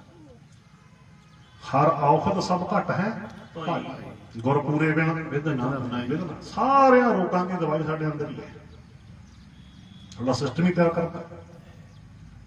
ਇਹ ਲੱਗ ਜਾਂਦਾ ਵੀ ਹੁਣ ਤਾਂ ਆਪਾਂ ਨੂੰ ਕੰਮ ਨਹੀਂ ਕਰ ਲੈਂਦੇ, ਹੁਣ ਤਾਂ ਉਹਦੀ ਦਵਾਈ ਖਾ ਲੈਂਦੇ, ਉਹਦੀ ਟੀਕਾ, ਆਪਾਂ ਮੌਕੇ ਨਹੀਂ ਦਿੰਦੇ ਉਹਨੂੰ। ਇਹ ਵੱਖਰਾ ਵਿਸ਼ਾ ਹੈ, ਦਵਾਈ ਘੱਟ ਤੋਂ ਘੱਟ ਲੈਣੀ ਚਾਹੀਦੀ ਹੈ ਬਾਹਰੋਂ, ਅੰਦਰ ਹੀ ਦਵਾਈ ਹੈ ਸਾਡੇ ਸਾਰੀ। ਕਈਆਂ ਨੂੰ ਮੈਂ ਦੱਸਿਆ ਆਉਂਦੇ ਨੇ ਵਿੱਚੋਂ ਗੱਲ ਆ ਗਈ ਕੰਮ ਆਈ ਨਾ ਕਿਸੇ ਦੇ, ਪਰ ਸਭ ਪੰਜਾਬ ਬਹੁਤ ਬਣਦਾ ਹੈ। ਮੈਂ ਕਹਿੰਦਾ ਹੁਣ ਦਵਾਈ ਤੇਰੇ ਮੂੰਹ 'ਚ ਹੀ ਹੈ, ਤੁਹਾਨੂੰ ਪਤਾ ਸਾਰਿਆਂ ਨੂੰ ਦੱਸਿਆ ਜੀ ਨਾ, ਕਈ ਭੈਣਾਂ ਨੂੰ ਦੱਸਿਆ ਵੀ ਦਵਾਈ ਤੁਹਾਡੇ ਮੂੰਹ 'ਚ ਹੈ। ਕਿਵੇਂ? ਸਲਾਈਵਾ, ਇਹਨੂੰ ਤੁਸੀਂ ਕੀ ਕਹਿੰਦੇ? ਸਲਾਈਵਾ ਕਹਿੰਦੇ, ਥੁੱਕ ਮੂੰਹ 'ਚ, ਇਹਨੂੰ ਸਾਇੰਸ ਦੀ ਭਾਸ਼ਾ ਵਿੱਚ ਕੀ ਕਹਿੰਦੇ? ਸਲਾਈਵਾ। ਇਹ ਕੀ ਹੈ? ਇਹ ਬਹੁਤ ਬਿਮਾਰੀਆਂ ਦੀ ਦਵਾਈ ਹੈ। ਕੰਮ ਕਦੋਂ ਕਰਦੀ ਹੈ? ਜਦੋਂ ਇਹਨੂੰ ਪਾਣੀ ਵਿੱਚ ਘੋਲ ਘੋਲ ਕੇ ਅੰਦਰ ਲੈ ਕੇ ਜਾਂਦੇ, ਪਾਣੀ ਵਿੱਚ ਘੋਲ ਕੇ ਅੰਦਰ ਲੈ ਕੇ ਜਾਂਦੇ। ਕੀ ਕਰੋ? ਘੁੱਟ ਪਾਣੀ ਦੀ ਭਰੋ, 2 ਵਾਰੀ ਮੂੰਹ ਨੂੰ ਹਿਲਾਓ, ਅੰਦਰ ਲਗਾ ਲਓ। ਇਹ ਕੰਮ ਹੋਣੀਆਂ ਗੱਲਾਂ, ਸਮਝ ਲਿਓ। ਤੁਸੀਂ ਦੇਖੋ ਨਤੀਜੇ ਕੀ ਨਿਕਲਦੇ, ਜ਼ਬਰਦਸਤ ਨਤੀਜੇ ਇਹਨਾਂ ਗੱਲਾਂ ਦੇ। ਮੈਂ ਇੱਦਾਂ ਹੀ ਆਉਣਾ, ਸੋ ਸਮਝ ਗਏ ਨਾ ਕਿ ਸਪਸ਼ਟ ਕਹਾਂ ਵੀ ਮੂੰਹ 'ਚ ਪਾਣੀ ਭਰ ਲਿਆ, 2 ਵਾਰੀ ਏਦਾਂ ਕਰੇ ਨਾਲ ਦੀ ਨਾਲ ਸਲੈਬਰੀ ਗਲੈਂਡ ਦੇ ਵਿੱਚੋਂ ਬਾਹਰ ਆ ਗਿਆ ਨਾ, ਸਲੈਬਰੀ ਗਲੈਂਡ ਆ ਨਾ ਸਾਡੇ ਮੂੰਹ ਦੇ ਵਿੱਚ, ਤੁਸੀਂ ਏਦਾਂ ਕਰਦੇ ਆ ਨਾਲ ਦੀ ਨਾਲ ਮੂੰਹ ਭਰਦਾ ਨਾ ਤੁਹਾਡਾ, ਆ ਦੇਖੋ ਰਲ ਗਿਆ ਅੰਦਰ, ਫਿਰ ਭਰੋ ਘੁੱਟ, ਫਿਰ ਏਦਾਂ ਕਰੋ ਅੰਦਰ। ਇਹ ਤਾਂ ਖੜੇ ਖੜੇ ਮਿੰਟ ਲਾਉਣੇ ਪਾਣੀ ਪੀਣ ਦੇ, ਪਾਣੀ ਪੀਣਾ ਸਿੱਖ ਲਓ। ਏਦਾਂ ਪਾਣੀ ਪੀਓ ਬੈਠ ਕੇ ਕਿਧਰੇ ਗਈ ਐਸਿਡਿਟੀ, ਕਿਧਰੇ ਗਿਆ ਤੇਜ਼ਾਬ, ਕੋਈ ਗੋਲੀ ਕੈਪਸੂਲ ਲੈਣ ਦੀ ਲੋੜ ਨਹੀਂ, ਗਰੰਟੀ 100%। ਬਸ ਘੰਟੇ ਬਾਅਦ ਪਾਣੀ ਪੀ ਚੱਲੋ, ਇਲਾਜ ਆ ਸਾਰੀਆਂ ਬਿਮਾਰੀਆਂ ਦੀ। ਜੇ ਸਰਦੀ ਹੈ ਤਾਂ ਕੋਸਾ ਪਾਣੀ ਪੀਓ, ਗਰਮੀ ਹੈ ਤਾਂ ਤਾਜ਼ਾ ਪਾਣੀ ਪੀਓ। ਫਰਿੱਜ ਦਾ ਪਾਣੀ ਕਦੇ ਵੀ ਨਹੀਂ ਪੀਣਾ ਚਾਹੀਦਾ, ਨਹੀਂ ਮੈਂ ਨਹੀਂ ਕਦੇ। ਇਹ ਤਾਂ ਦੱਸਿਆ ਵੀ ਕਹਿੰਦੇ ਗੱਲਾਂ ਕਰਨੀਆਂ, ਸੁਣਾਉਣ ਦਾ ਆਵਾਜ਼ ਨਹੀਂ, ਜੋ ਤੁਹਾਨੂੰ ਮੈਂ ਕਹਿ ਰਿਹਾ ਨਾ ਉਹ ਵੀ ਕਰਦਾ ਹੈ। ਮੈਂ ਫਰਿੱਜ ਦਾ ਪਾਣੀ ਨਹੀਂ ਪੀਤਾ, ਹਾਂ ਕਿਸੇ ਨੇ ਬਾਹਰ ਏਦਾਂ ਫੜਾਤਾ ਉਹ ਅਲੱਗ ਗੱਲ ਹੈ। ਤਾਂ ਏਦਾਂ ਤਾਂ ਇਹ ਤਾਂ ਹੁਣ ਕਰਾਇਤ ਤਾਂ ਕੋਈ ਹੈ ਨਹੀਂ, ਵੀ ਸਿੱਧੀ ਗੱਲ ਹੈ ਵੀ ਪ੍ਰਾਣ ਨਾਲ ਗੱਲ ਕਰਦਾ ਨਾ। ਦੱਸ ਨੋਰਮਲ ਪਾਣੀ, ਨੋਰਮਲ ਤੇ ਕਿਧਰੇ ਗਈਆਂ ਸਾਰੀਆਂ ਬਿਮਾਰੀਆਂ। ਕਹਿਣ ਦਾ ਭਾਵ ਸਾਨੂੰ ਬਹੁਤ ਕੁਝ ਪਰਮੇਸ਼ਰ ਨੇ ਵਿੱਚ ਹੀ ਦਿੱਤਾ ਹੈ, ਅਸੀਂ ਵਰਤਦੇ। ਹੁਣ ਆਮ ਬੰਦੇ ਨੂੰ ਕਹਿ ਦਿਓ, ਉਹਨੂੰ ਐਂ ਜੇ ਲੱਗੂਗੀ ਨਾ, ਪਰਚੀ ਬਣਾ ਕੇ ਦਿਓ ਵੱਡੀ ਸਾਰੀ, 5-7 ਦਵਾਈਆਂ ਲਿਖੋ, ਫੀਸ ਲਓ, ਫਿਰ ਯਕੀਨ ਕਰਦੇ ਹੋ ਆਹ ਵਧੀਆ, ਇਹ ਵਧੀਆ ਬੜਾ ਸੱਚ ਜਾਣੋ। ਤੁਸੀਂ ਬਹੁਤ ਜ਼ਿਆਦਾ ਯਕੀਨ ਹੀ ਨਹੀਂ ਕਰਦੇ। ਇਹਨਾਂ ਇਹ ਗੱਲਾਂ ਦੇ ਨਤੀਜੇ ਬਹੁਤ ਵੱਡੇ ਹੈ।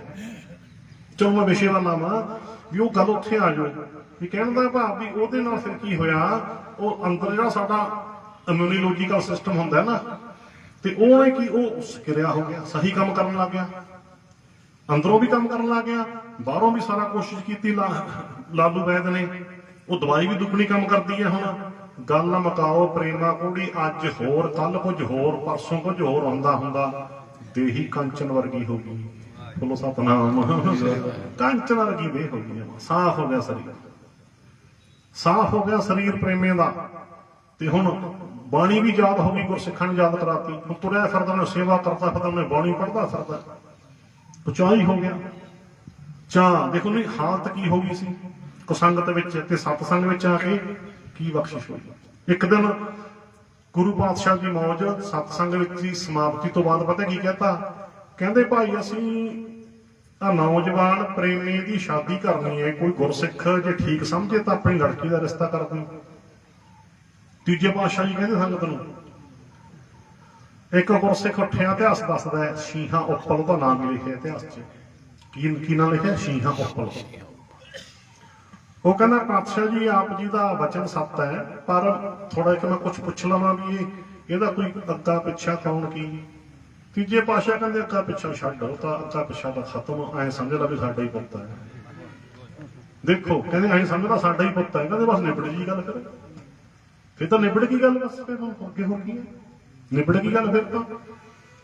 ਫਿਰ ਇਤਿਹਾਸ ਦੱਸਦਾ ਸ਼ੀਹਾਂ ਉੱਪਲ ਨੇ ਆਪਣੀ ਲੜਕੀ ਦਾ ਰਿਸ਼ਤਾ ਕਰ ਦਿੱਤਾ, ਪ੍ਰੇਮੀ ਦੀ ਸ਼ਾਦੀ ਹੋ ਗਈ।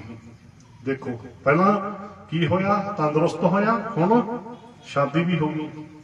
ਹੁਣ ਗੁਰਸਿੱਖਾਂ ਤੋਂ ਬਾਣੀ ਕਥਾ ਵਾਰਤਾ ਸੁਣਦੇ ਸੁਣਦੇ ਸਾਰਾ ਗਿਆਨ ਆ ਗਿਆ, ਕਥਾਵਾਚਕੀ ਬਣ ਗਿਆ, ਪ੍ਰਚਾਰਕ ਬਣ ਗਿਆ। ਤੇ ਗੁਰੂ ਜੀ ਨੇ ਇਸ ਜੋੜੀ ਦਾ ਨਾਮ ਰੱਖਿਆ ਸੀ ਮਥੋ ਮੁਰਾਰੀ। ਮਥੋ ਮੁਰਾਰੀ ਨਾਮ ਰੱਖ ਦਿੱਤਾ ਪਿਆਰ ਦਾ। ਤੇ ਡਿਊਟੀ ਕਿੱਥੇ ਲਾਈ? ਫਿਰ ਪ੍ਰਚਾਰਕ ਬਣਾਤਾ, ਪ੍ਰਚਾਰਕ ਬਣਾਤਾ ਪ੍ਰੇਮੀ ਨੂੰ। ਮੰਜੀ ਦੇਤੀ, ਮੰਜੀ ਕਲਾਕੀ ਨੂੰ ਕਹਿੰਦੇ ਹੁੰਦੇ ਸੀ ਨਾ। ਕਿਹੜਾ ਦਿੱਤਾ? ਜਾਖਲ ਟਹਾਣਾ। ਇਹ ਜਾਖਲ ਟਹਾਣੇ ਦਾ ਪ੍ਰਚਾਰਕ ਹੋਇਆ ਫਿਰ ਤੀਜੇ ਪਾਤਸ਼ਾਹ ਜੀ ਵੇਲੇ, ਜੋ ਗੁਰੂ ਜੀ ਨੇ 22 ਮੰਜੀਆਂ ਦਿੱਤੀਆਂ ਸੀ। ਉਹਨਾਂ ਵਿੱਚੋਂ ਇੱਕ ਮੰਜੀ ਪ੍ਰੇਮੇ ਨੂੰ ਦਿੱਤੀ, ਜਾਖਲ ਟਹਾਣੇ ਦੇ ਇਲਾਕੇ ਦੀ।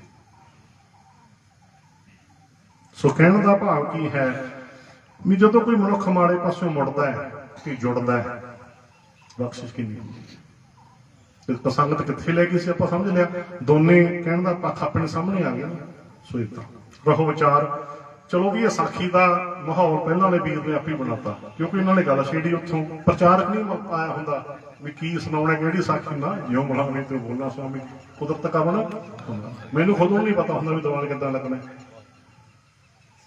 ਲਓ ਜੀ, ਇਸ ਵੇਲੇ ਇਹ ਹੈ ਬਖਸ਼ਿਸ਼ਾਂ ਦੀ ਗੱਲ। ਚਲੋ ਮੇਰਾ ਖਿਆਲ ਸਤਸੰਗ ਤੇ ਸੰਗਤ ਬਾਰੇ ਆਪਾਂ ਬਹੁਤ ਵਿਸਤਾਰ ਸਮਝ ਲਿਆ। ਹੁਣ ਸਮਾਂ ਨਹੀਂ ਇਜਾਜ਼ਤ ਦਿੰਦਾ ਜੋ ਸ਼ਬਦ ਆਪਾਂ ਗਾਇਨ ਕੀਤਾ ਸ਼ੁਰੂ ਵਿੱਚੋਂ ਵਿਚਾਰ ਕਰੀਏ, ਉਸ ਤੋਂ ਬਾਅਦ ਸਮਾਪਤੀ। ਤੇ ਟਾਈਮ ਆਪਾਂ ਹੁਣ ਬਦਲਿਆ ਅੱਗੇ ਨਾਲ। ਕੱਲ ਤੋਂ ਕੋਸ਼ਿਸ਼ ਕਰਿਓ ਵੀ ਤੁਸੀਂ 1:30 ਪੌਣੇ 2 ਵਜੇ ਨੂੰ ਆਉਣ ਦੀ। ਅੱਜ ਅਸੀਂ ਪੌਣੇ 2 ਵਜੇ ਆ ਗਏ ਸੀ, ਕਿਉਂ ਸੰਗਤਾਂ ਪਹਿਲਾਂ ਟਾਈਮ ਪੱਕਿਆ ਹੋਇਆ, ਕੋਈ ਗੱਲ ਨਹੀਂ ਲੇਟ ਆਈਆਂ। ਪਹਿਲਾਂ ਵੀਰ ਤੁਹਾਨੂੰ ਸੁਣਾਇਆ ਕਰਨਗੇ ਕਥਾ ਵਾਰਤਾ। ਸੋ 1:15 ਵਜੇ ਨੂੰ ਪਹੁੰਚੋ ਤੇ ਸੁਣੋ ਪਹਿਲਾਂ, ਬਾਅਦ ਵਿੱਚ ਪੌਣੇ 2 ਵਜੇ ਆਪਾਂ ਲੱਗ ਜਾ ਕਰਾਂਗੇ। ਹਾਂਜੀ ਆਓ, ਸ਼ਬਦ ਆਪਾਂ ਗਾਇਨ ਕੀਤਾ ਸੀ ਗੌੜੀ ਰਾਗ ਦੇ ਵਿੱਚੋਂ। ਇਹ ਗੌੜੀ ਰਾਗ ਦੇ ਵਿੱਚ ਅਸ਼ਟਪਦੀ ਹੈ। ਗੌੜੀ ਮਹਿਲਾ ਪੰਜਵਾ। ਤਿਸ ਗੁਰ ਕਉ ਸਿਮਰਉ ਸਾਸ ਸਾਸ, ਗੁਰ ਮੇਰੇ ਪ੍ਰਾਨ ਸਤਿਗੁਰ ਮੇਰੀ ਰਾਸ। ਰਹਾਉ ਤਿਸ ਗੁਰ ਕਉ ਸਿਮਰਉ ਸਾਸ ਸਾਸ, ਉਸ ਗੁਰੂ ਨੂੰ ਮੈਂ ਸਵਾਸ ਸਵਾਸ ਚੇਤੇ ਰੱਖਦਾ ਹਾਂ। ਸਿਮਰਉ ਵੀ ਮੈਂ ਸਿਮਰਦਾ ਹਾਂ। ਇਹ ਵਿਆਕਰਨ ਜਾਣਦੇ, ਉੱਤਮ ਪੁਰਖ ਦੇ ਵਿੱਚ ਵਚਨ ਹੈ, ਫਸਟ ਪਰਸਨ ਵਿੱਚ। ਜਿੱਥੇ ਉੱਤਮ ਪੁਰਖ ਆ ਜਾਵੇ ਉੱਥੇ ਨਾਸਕੀ ਉਚਾਰਨ ਹੁੰਦਾ ਹੈ। ਗੱਲਾਂ ਤਾਂ ਸਿੱਧੀਆਂ ਇਹ, ਪਰ ਕੋਸ਼ਿਸ਼ ਕਰਿਓ ਸਿੱਖਣ ਦੀ। ਕਿਤੇ ਨਾ ਕਹੋ ਵੀ ਤਾਂ ਔਖੀ ਜੀ ਗੱਲ ਕਰਤੀ ਨਹੀਂ। ਉਚਾਰਨ ਕੀ ਹੋਣਾ? ਤਿਸ ਗੁਰ ਕੋ ਸਿਮਰਉ, ਸਿਮਰਉ ਵੀ ਮੈਂ ਸਿਮਰਾਂ ਸਾਸ ਸਾਸ। ਸੋ ਉਸ ਗੁਰੂ ਨੂੰ ਮੈਂ ਸਵਾਸ ਸਵਾਸ ਸਿਮਰਦਾ ਹਾਂ। ਗੁਰੂ ਨੂੰ ਸਵਾਸ ਸਵਾਸ ਸਿਮਰਨਾ ਕੀ ਹੁੰਦਾ ਹੈ? ਗੁਰੂ ਦੇ ਉਪਦੇਸ਼ ਨੂੰ ਧਿਆਨ ਵਿੱਚ ਰੱਖ ਕੇ ਜੀਵਨ ਜਿਉਣਾ, ਗੁਰੂ ਦੇ ਗਿਆਨ ਨੂੰ ਧਿਆਨ ਵਿੱਚ ਰੱਖ ਕੇ ਜੀਵਨ ਦੀ ਗੱਡੀ ਨੂੰ ਚਲਾਉਣਾ। ਜਿਵੇਂ ਕਿ ਡਰਾਈਵਰ ਟ੍ਰੈਫਿਕ ਦੇ ਨਿਯਮਾਂ ਨੂੰ ਧਿਆਨ ਵਿੱਚ ਰੱਖ ਕੇ ਗੱਡੀ ਚਲਾਉਂਦਾ ਹੈ ਤੇ ਸਹੀ ਚੱਲਦੀ ਹੈ। ਗੁਰੂ ਦੇ ਗਿਆਨ ਨੂੰ ਧਿਆਨ ਵਿੱਚ ਰੱਖ ਕੇ ਜੀਵਨ ਦੀ ਗੱਡੀ ਚਲਾਉਣੀ ਹੈ, ਤੇਰੀ ਜੀਵਨ ਦੀ ਗੱਡੀ ਵੀ ਸਹੀ ਚੱਲੂਗੀ। ਸੋ ਗੁਰੂ ਦੇ ਗਿਆਨ ਨੂੰ ਧਿਆਨ ਵਿੱਚ ਰੱਖਣਾ ਹੈ। ਧਿਆਨ ਵਿੱਚ ਗੁਰੂ ਸਾਹਿਬ ਜਿਉਂ ਕਹਿੰਦੇ ਆ, ਗੁਰੂ ਸਾਹਿਬ ਜਿਉਂ ਕਹਿੰਦੇ ਆ। ਸੋ ਏਦਾਂ ਉਸ ਗੁਰੂ ਨੂੰ ਮੈਂ ਸਵਾਸ ਸਵਾਸ ਸਿਮਰਦਾ ਹਾਂ, ਸਦਾ ਹੀ ਉਸ ਦੇ ਗਿਆਨ ਨੂੰ ਧਿਆਨ ਵਿੱਚ ਰੱਖ ਕੇ ਜਿਉਂਦਾ ਹਾਂ। ਕਿਉਂਕਿ ਗੁਰ ਮੇਰਾ ਸੰਗ ਸਦਾ ਹੈ ਨਾਲ, ਸਦਾ ਹੀ ਮੇਰੇ ਨਾਲ ਹੈ ਸੱਚੇ ਗਿਆਨ ਦੇ ਰੂਪ, ਰੱਬੀ ਗਿਆਨ ਦੇ ਰੂਪ ਵਿੱਚ। ਗੁਰ ਮੇਰਾ ਸੰਗ ਸਦਾ ਹੈ ਨਾਲੇ, ਸਿਮਰ ਸਿਮਰ ਤਿਸ ਸਦਾ ਸੰਭਾਲੇ। ਇਧਰ ਕੀ ਕਹਿ ਰਿਹਾ ਸ਼ਬਦ ਦੇ ਵਿੱਚ, ਤਿਸ ਗੁਰ ਤੋਂ ਸਿਮਰੋਂ ਸਾਸ ਸਾਸ, ਗੁਰ ਮੇਰੇ ਪ੍ਰਾਣ ਸਤਿਗੁਰ ਮੇਰੀ ਰਾਸ ਰਹਾਉ।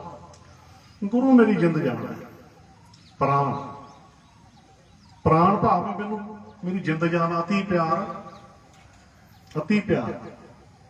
ਦੁਨੀਆ ਦਾ ਵੀ ਦੁਨਿਆਵੀ ਪਿਆਰ ਚ ਕਹਿੰਦੇ ਮੇਰੀ ਜਾਨ ਮੇਰੀ ਜਿੰਦ, ਪਰ ਸਿੱਖ ਲਈ ਮੇਰੇ ਲਈ ਤਾਂ ਮੇਰਾ ਗੁਰੂ ਮੇਰੇ ਪ੍ਰਾਣ ਹੈ, ਮੇਰੀ ਜਿੰਦ ਜਾਨ ਹੈ। ਗੁਰੂ ਤੋਂ ਬਿਨਾਂ ਮੇਰਾ ਕੋਈ ਜੀਵਨ ਨਹੀਂ, ਗੁਰੂ ਤੋਂ ਬਿਨਾਂ ਮੇਰਾ ਕੋਈ ਜੀਵਨ ਨਹੀਂ। ਕਿਉਂਕਿ ਗਿਆਨ ਤੋਂ ਬਿਨਾਂ ਜਿਉਣਾ ਜਾਂ ਬੁਰਾਈਆਂ ਕਰਦੇ ਜਿਉਣਾ ਤਾਂ ਫਿਰ ਇੱਕ ਤਰ੍ਹਾਂ ਦਾ ਮੁਰਦਿਆਂ ਵਾਲਾ ਜੀਵਨ ਹੀ ਹੈ ਨਾ। ਤੁਸੀਂ ਸੋਚੋਗੇ ਮੁਰਦਿਆਂ ਵਾਲਾ ਜੀਵਨ ਕਿਵੇਂ ਹੋਊ? ਮੁਰਦਾ ਤੇ ਜੀਵਨ ਤਾਂ ਵਿਰੋਧੀ ਲੱਗ ਗਿਆ। ਭਾਵ ਕਿ ਤੇਰਾ ਖਾਣ ਪੀਣ ਮੁਰਦਿਆਂ ਵਾਲਾ ਹੀ ਹੈ। ਫਿਰ ਤੁਸੀਂ ਕਹੋਗੇ ਵੀ ਮੁਰਦਾ ਕਿਵੇਂ ਖਾਊ? ਜਿਵੇਂ ਮੋਟਰ ਗੱਡੀ ਤੇਲ ਮਚਾਉਂਦੀ ਹੈ। ਹਾਂਜੀ, ਇਹਦੀ ਲਿਖਿਆ ਬਾਣੀ ਚ, ਬਿਨ ਸਿਮਰਨ ਜੋ ਜੀਵਨ ਬਲ। ਅਸੀਂ ਬਾਣੀ ਤੋਂ ਬਾਹਰ ਨਹੀਂ ਕਦੇ ਗੱਲ ਕੀਤੀ। ਪਰਮੇਸ਼ਰ ਨੂੰ ਭੁੱਲ ਕੇ ਜਿਹੜਾ ਜੀਵਨ ਜਿਉਣਾ ਹੈ ਉਹ ਜੀਵਨ ਮੱਚਣ ਦੀ ਤਰ੍ਹਾਂ ਬਾਲਣਾ। ਮੋਟਰ ਗੱਡੀ ਵਿੱਚ ਤੇਲ ਮੱਚਦਾ, ਤੇਰੇ ਚੰਨ ਪਾਣੀ ਮੱਚ ਰਿਹਾ ਹੈ, ਫੂ ਫੂ ਕੱਢੀ ਜਾਂਦਾ। ਅੰਨ ਮਚਾਉਣ ਨੂੰ ਜਿਉਣਾ ਨਹੀਂ ਕਹਿੰਦੇ। ਇਹਦਾ ਤਾਂ ਮੋਟਰ ਗੱਡੀ ਵੀ ਅਸਲ ਤੇਲ ਉਦੋਂ ਮਚਾਉਂਦੇ ਨੂੰ ਕੰਮ ਕਰਦੀ ਹੈ। ਤੂੰ ਕਈ ਵਾਰੀ ਬਿਨਾਂ ਕੁਝ ਕਰਨ ਤੋਂ ਮਚਾਈ ਜਾਂਦਾ, ਮੋਟਰ ਗੱਡੀ ਤੋਂ ਵੀ ਨੀਚਾ ਚੱਲੀ ਜਾਂਦਾ। ਮਾਫ ਕਰਦਾ। ਹਾਂਜੀ, ਮੋਟਰ ਗੱਡੀ ਕਿਹੜਾ ਜਿਉਂਦੀ ਹੈ? ਅੰਨ ਫੂਕਣ ਨੂੰ ਜਿਉਣਾ ਥੋੜਾ ਕਹਿੰਦੇ ਆ। ਇਸ ਕਰਕੇ ਗੁਰੂ ਤੋਂ ਬਿਨਾਂ ਮੇਰਾ ਕੋਈ ਜੀਵਨ ਨਹੀਂ, ਕੋਈ ਜਿਉਣਾ ਨਹੀਂ, ਮੁਰਦਾ ਹੀ ਨਹੀਂ। ਲੋਥ ਤੁਰੀ ਫਿਰਦੀ ਹੈ ਗੁਰੂ ਗਿਆਨ ਤੋਂ ਬਿਨਾਂ, ਲੋਥ ਤੁਰੀ ਫਿਰਦੀ ਹੈ। ਲੋਥ ਦੋ ਤਰ੍ਹਾਂ ਦੀ ਹੁੰਦੀ ਹੈ ਨਾ, ਇੱਕ ਤਾਂ ਲੋਥ ਤੁਰਦੀ ਫਿਰਦੀ ਹੈ। ਜ਼ਮੀਰ ਦੀ ਮੌਤ ਮਰ ਜਾਂਦੇ ਹਾਂ, ਅੱਖਾਂ ਜੀਵਾ ਵਿਸਰੈ ਮਰ ਜਾਉ, ਰੋਜ਼ ਹੀ ਪੜਦੇ। ਜਦੋਂ ਭੁੱਲ ਜਾਂਦਾ ਨਾ ਮਰ ਜਾਂਦਾ ਹਾਂ।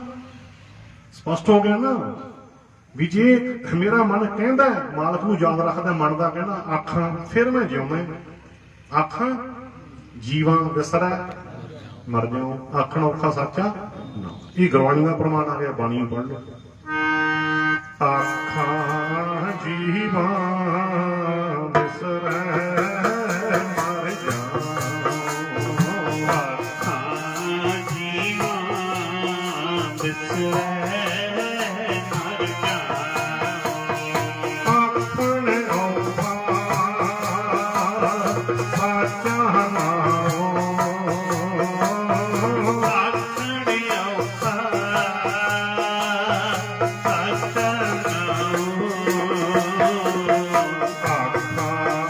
ਜੀਵਾਂ ਵਿਸਰੈ ਮਰ ਜਾਉ, ਆਖਾਂ ਜੀਵਾਂ ਵਿਸਰੈ ਮਰ ਜਾਉ।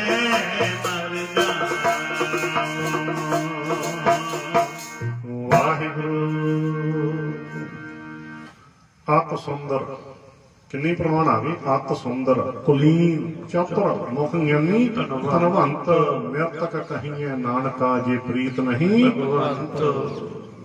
ਕਹਿੰਦੇ ਜੇ ਮਾਲਕ ਪਰਮੇਸ਼ਰ ਨਾਲ ਪਿਆਰ ਨਹੀਂ, ਕਹਿੰਦੇ ਬਸ ਮੁਰਦੇ ਹੀ ਸਮਝ ਲਓ। ਨਿਰਤਕ ਕਹੀਏ ਨਾਨਕਾ ਜੇ ਪ੍ਰੀਤ, ਗੌੜੀ ਬਾਬਾ ਦਾ ਕੋਈ ਪਾਠ ਹੈ ਨਾ। ਸੋ ਆਓ ਨਾਲ ਨਾਲ ਸ਼ਬਦ ਦੀ ਜੋ ਵਿਚਾਰ ਚੱਲ ਰਹੀ ਹੈ, ਵਿਆਖਿਆ ਤਾਂ ਬਾਣੀ ਚ ਹੀ ਹੁੰਦੀ ਹੈ ਨਾ। ਵਿਆਖਿਆ ਕਰ ਦਿੱਤੀ ਮੈਂ ਇਸ ਨੁਕਤੇ ਦੀ ਵੀ ਗੁਰ ਮੇਰੇ ਪ੍ਰਾਣ, ਬਸ ਗੁਰੂ ਹੀ ਮੇਰੀ ਜਿੰਦ ਜਾਨ ਹੈ। ਗੁਰ ਸਤਿਗੁਰ ਮੇਰੀ ਰਾਸ ਰਹਾਉ, ਸਤਿਗੁਰ ਹੀ ਮੇਰੀ ਆਤਮਿਕ ਜੀਵਨ ਦੀ ਪੂੰਜੀ ਹੈ। ਰਾਸ ਕਹਿੰਦੇ ਨੇ ਪੂੰਜੀ ਨੂੰ, ਸਤਿਗੁਰ ਹੀ ਮੇਰੀ ਪੂੰਜੀ ਹੈ। ਰੱਬੀ ਗਿਆਨ ਹੀ ਮੇਰੀ ਪੂੰਜੀ ਹੈ। ਸਤਿਗੁਰ ਦਾ ਨੂਰੀ ਸਰੂਪ ਕੀ ਹੈ? ਸਰਬ ਸਾਂਝਾ ਸੱਚਾ ਗਿਆਨ। ਬਹੁਤ ਵਾਰੀ ਵਿਚਾਰਿਆ ਨਾ, ਫਿਰ ਨੋਟ ਕਰ ਲਓ। ਸਤਿਗੁਰ ਦਾ ਨੂਰੀ ਸਰੂਪ ਕੀ ਹੁੰਦਾ? ਸਰਬ ਸਾਂਝਾ ਸੱਚਾ ਗਿਆਨ, ਯੂਨੀਵਰਸਲ ਟਰੁਥ, ਜਿੱਥੇ ਮਨ ਨਹੀਂ ਜੁੜਦਾ। ਸਤਿਗੁਰ ਕਿਹਨੂੰ ਮਿਲਦਾ? ਮਨ ਨੂੰ, ਤਨ ਨੂੰ ਨਹੀਂ ਮਿਲਦਾ। ਪ੍ਰਿਥਵੀ ਚੰਦ ਨੂੰ ਸਤਿਗੁਰ ਕਿਉਂ ਮਿਲਿਆ? ਭਾਵੇਂ ਕਿ ਤੀਜੇ ਪਾਤਸ਼ਾਹ ਦਾ ਦੋਤਾ ਹੈ, ਚੌਥੇ ਪਾਤਸ਼ਾਹ ਦਾ ਪੁੱਤ ਹੈ, ਪੰਜਵੇਂ ਪਾਤਸ਼ਾਹ ਦਾ ਭਾਈ, ਛੇਵੇਂ ਪਾਤਸ਼ਾਹ ਦਾ ਤਾਇਆ, ਪਰ ਪ੍ਰਿਥਵੀ ਚੰਦ ਨੂੰ, ਚੰਦਰੇ ਨੂੰ ਸਤਿਗੁਰ ਨਹੀਂ ਮਿਲਿਆ। ਦੂਜੋ ਫਿਰ ਏਦਾਂ ਥੋੜਾ ਸਤਿਗੁਰ ਮਿਲਦਾ, ਨਹੀਂ ਮਿਲਿਆ। ਮਿਲਦਾ ਕਿਵੇਂ ਸਾਰਾ ਲਿਖਿਆ ਬਾਣੀ ਚ, ਗੁਰ ਸਭਾ ਏਵ ਨਾ ਪਾਈਐ, ਨਾ ਨੇੜੇ ਨਾ ਦੂਰ, ਨਾਨਕ ਸਤਿਗੁਰ ਤਾਂ ਮਿਲੈ। ਤਾਂ ਨਹੀਂ ਸਤ ਨਾਨਕ ਸਤਿਗੁਰ ਤਾਂ ਮਿਲੈ, ਜਾਂ ਮਨ ਰਹਿ ਦੂਰ। ਜੇ ਮਨ ਹਜ਼ੂਰੀ ਚ ਰਹੇ, ਜੇ ਮਨ ਹਜ਼ੂਰੀ ਚ ਰਹੇ, ਮਨ ਦੇ ਤਲ ਦੇ ਉੱਤੇ ਸਤਿਗੁਰ ਦਾ ਮੇਲ ਹੁੰਦਾ। ਸੋ ਸਤਿਗੁਰ ਹੀ ਮੇਰੇ ਜੀਵਨ ਦੀ ਰਾਸ ਹੈ, ਮੇਰੀ ਪੂੰਜੀ ਹੈ, ਮੇਰੀ ਪ੍ਰੋਪਰਟੀ ਹੈ, ਮੇਰੀ ਜਾਇਦਾਦ ਹੈ, ਜੋ ਮੇਰੇ ਨਾਲ ਹੀ ਰਹਿੰਦੇ ਸਦਾ। ਗੁਰ ਕਾ ਵਚਨ ਬਸੈ ਜੀ ਨਾਲੇ, ਜਲ ਨਹੀਂ ਡੂਬੈ, ਤਸ ਕਰ ਨਹੀਂ ਲੇਵੈ, ਭਾਹ ਨਾ ਸਾਕੈ ਜਾਲੇ।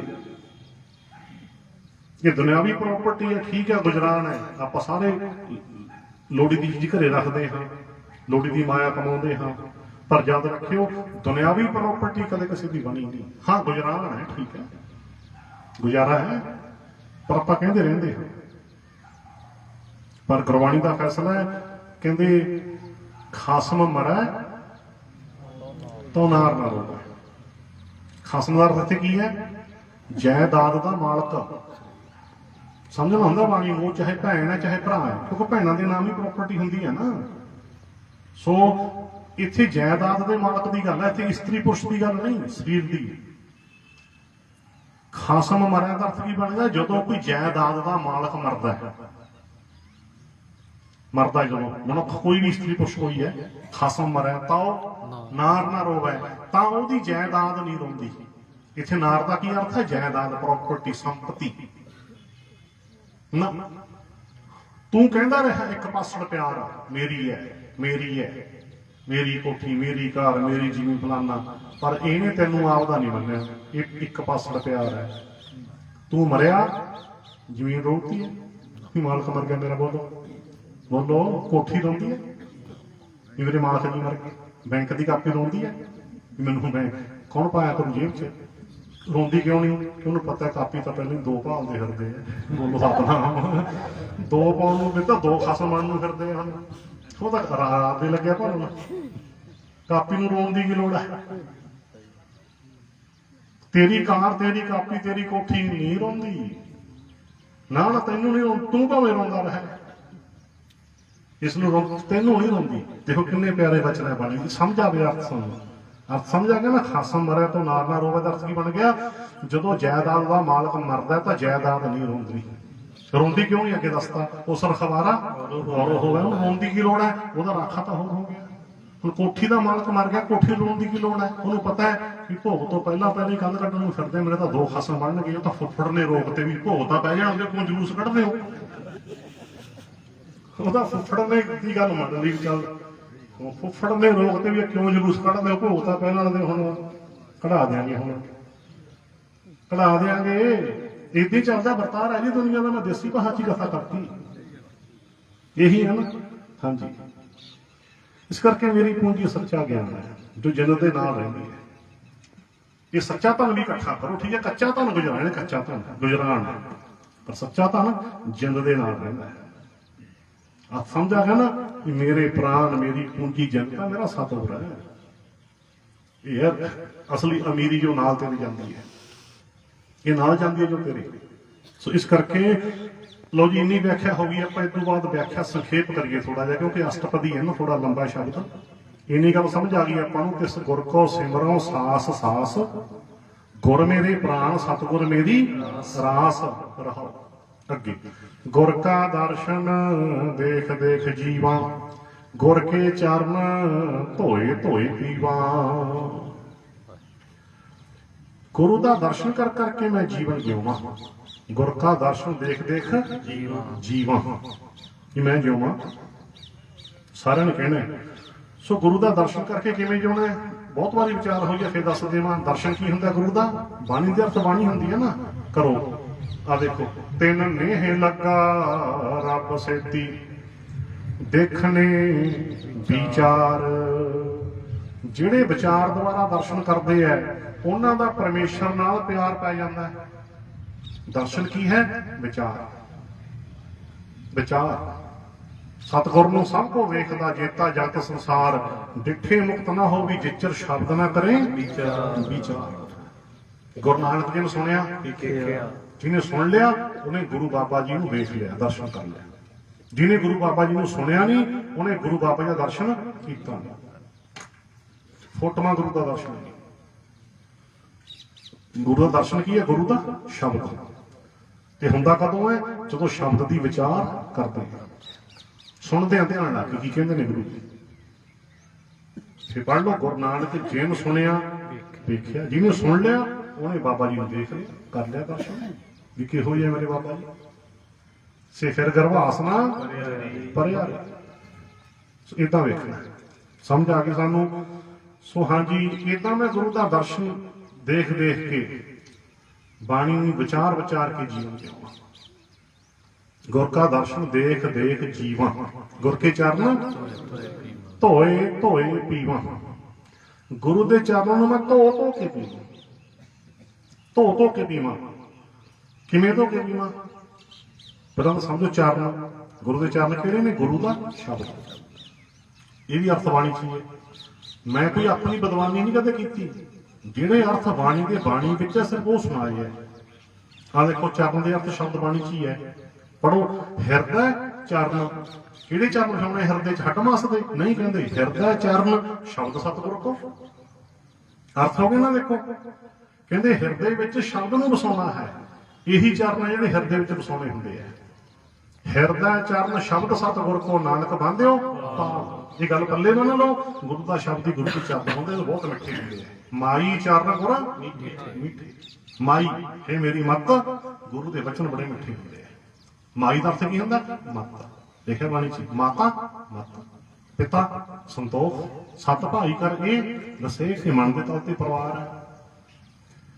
ਮੱਤ ਮਾਂ ਹੈ ਤੇ ਸੰਤੋਖ ਪਿਓ ਹੈ।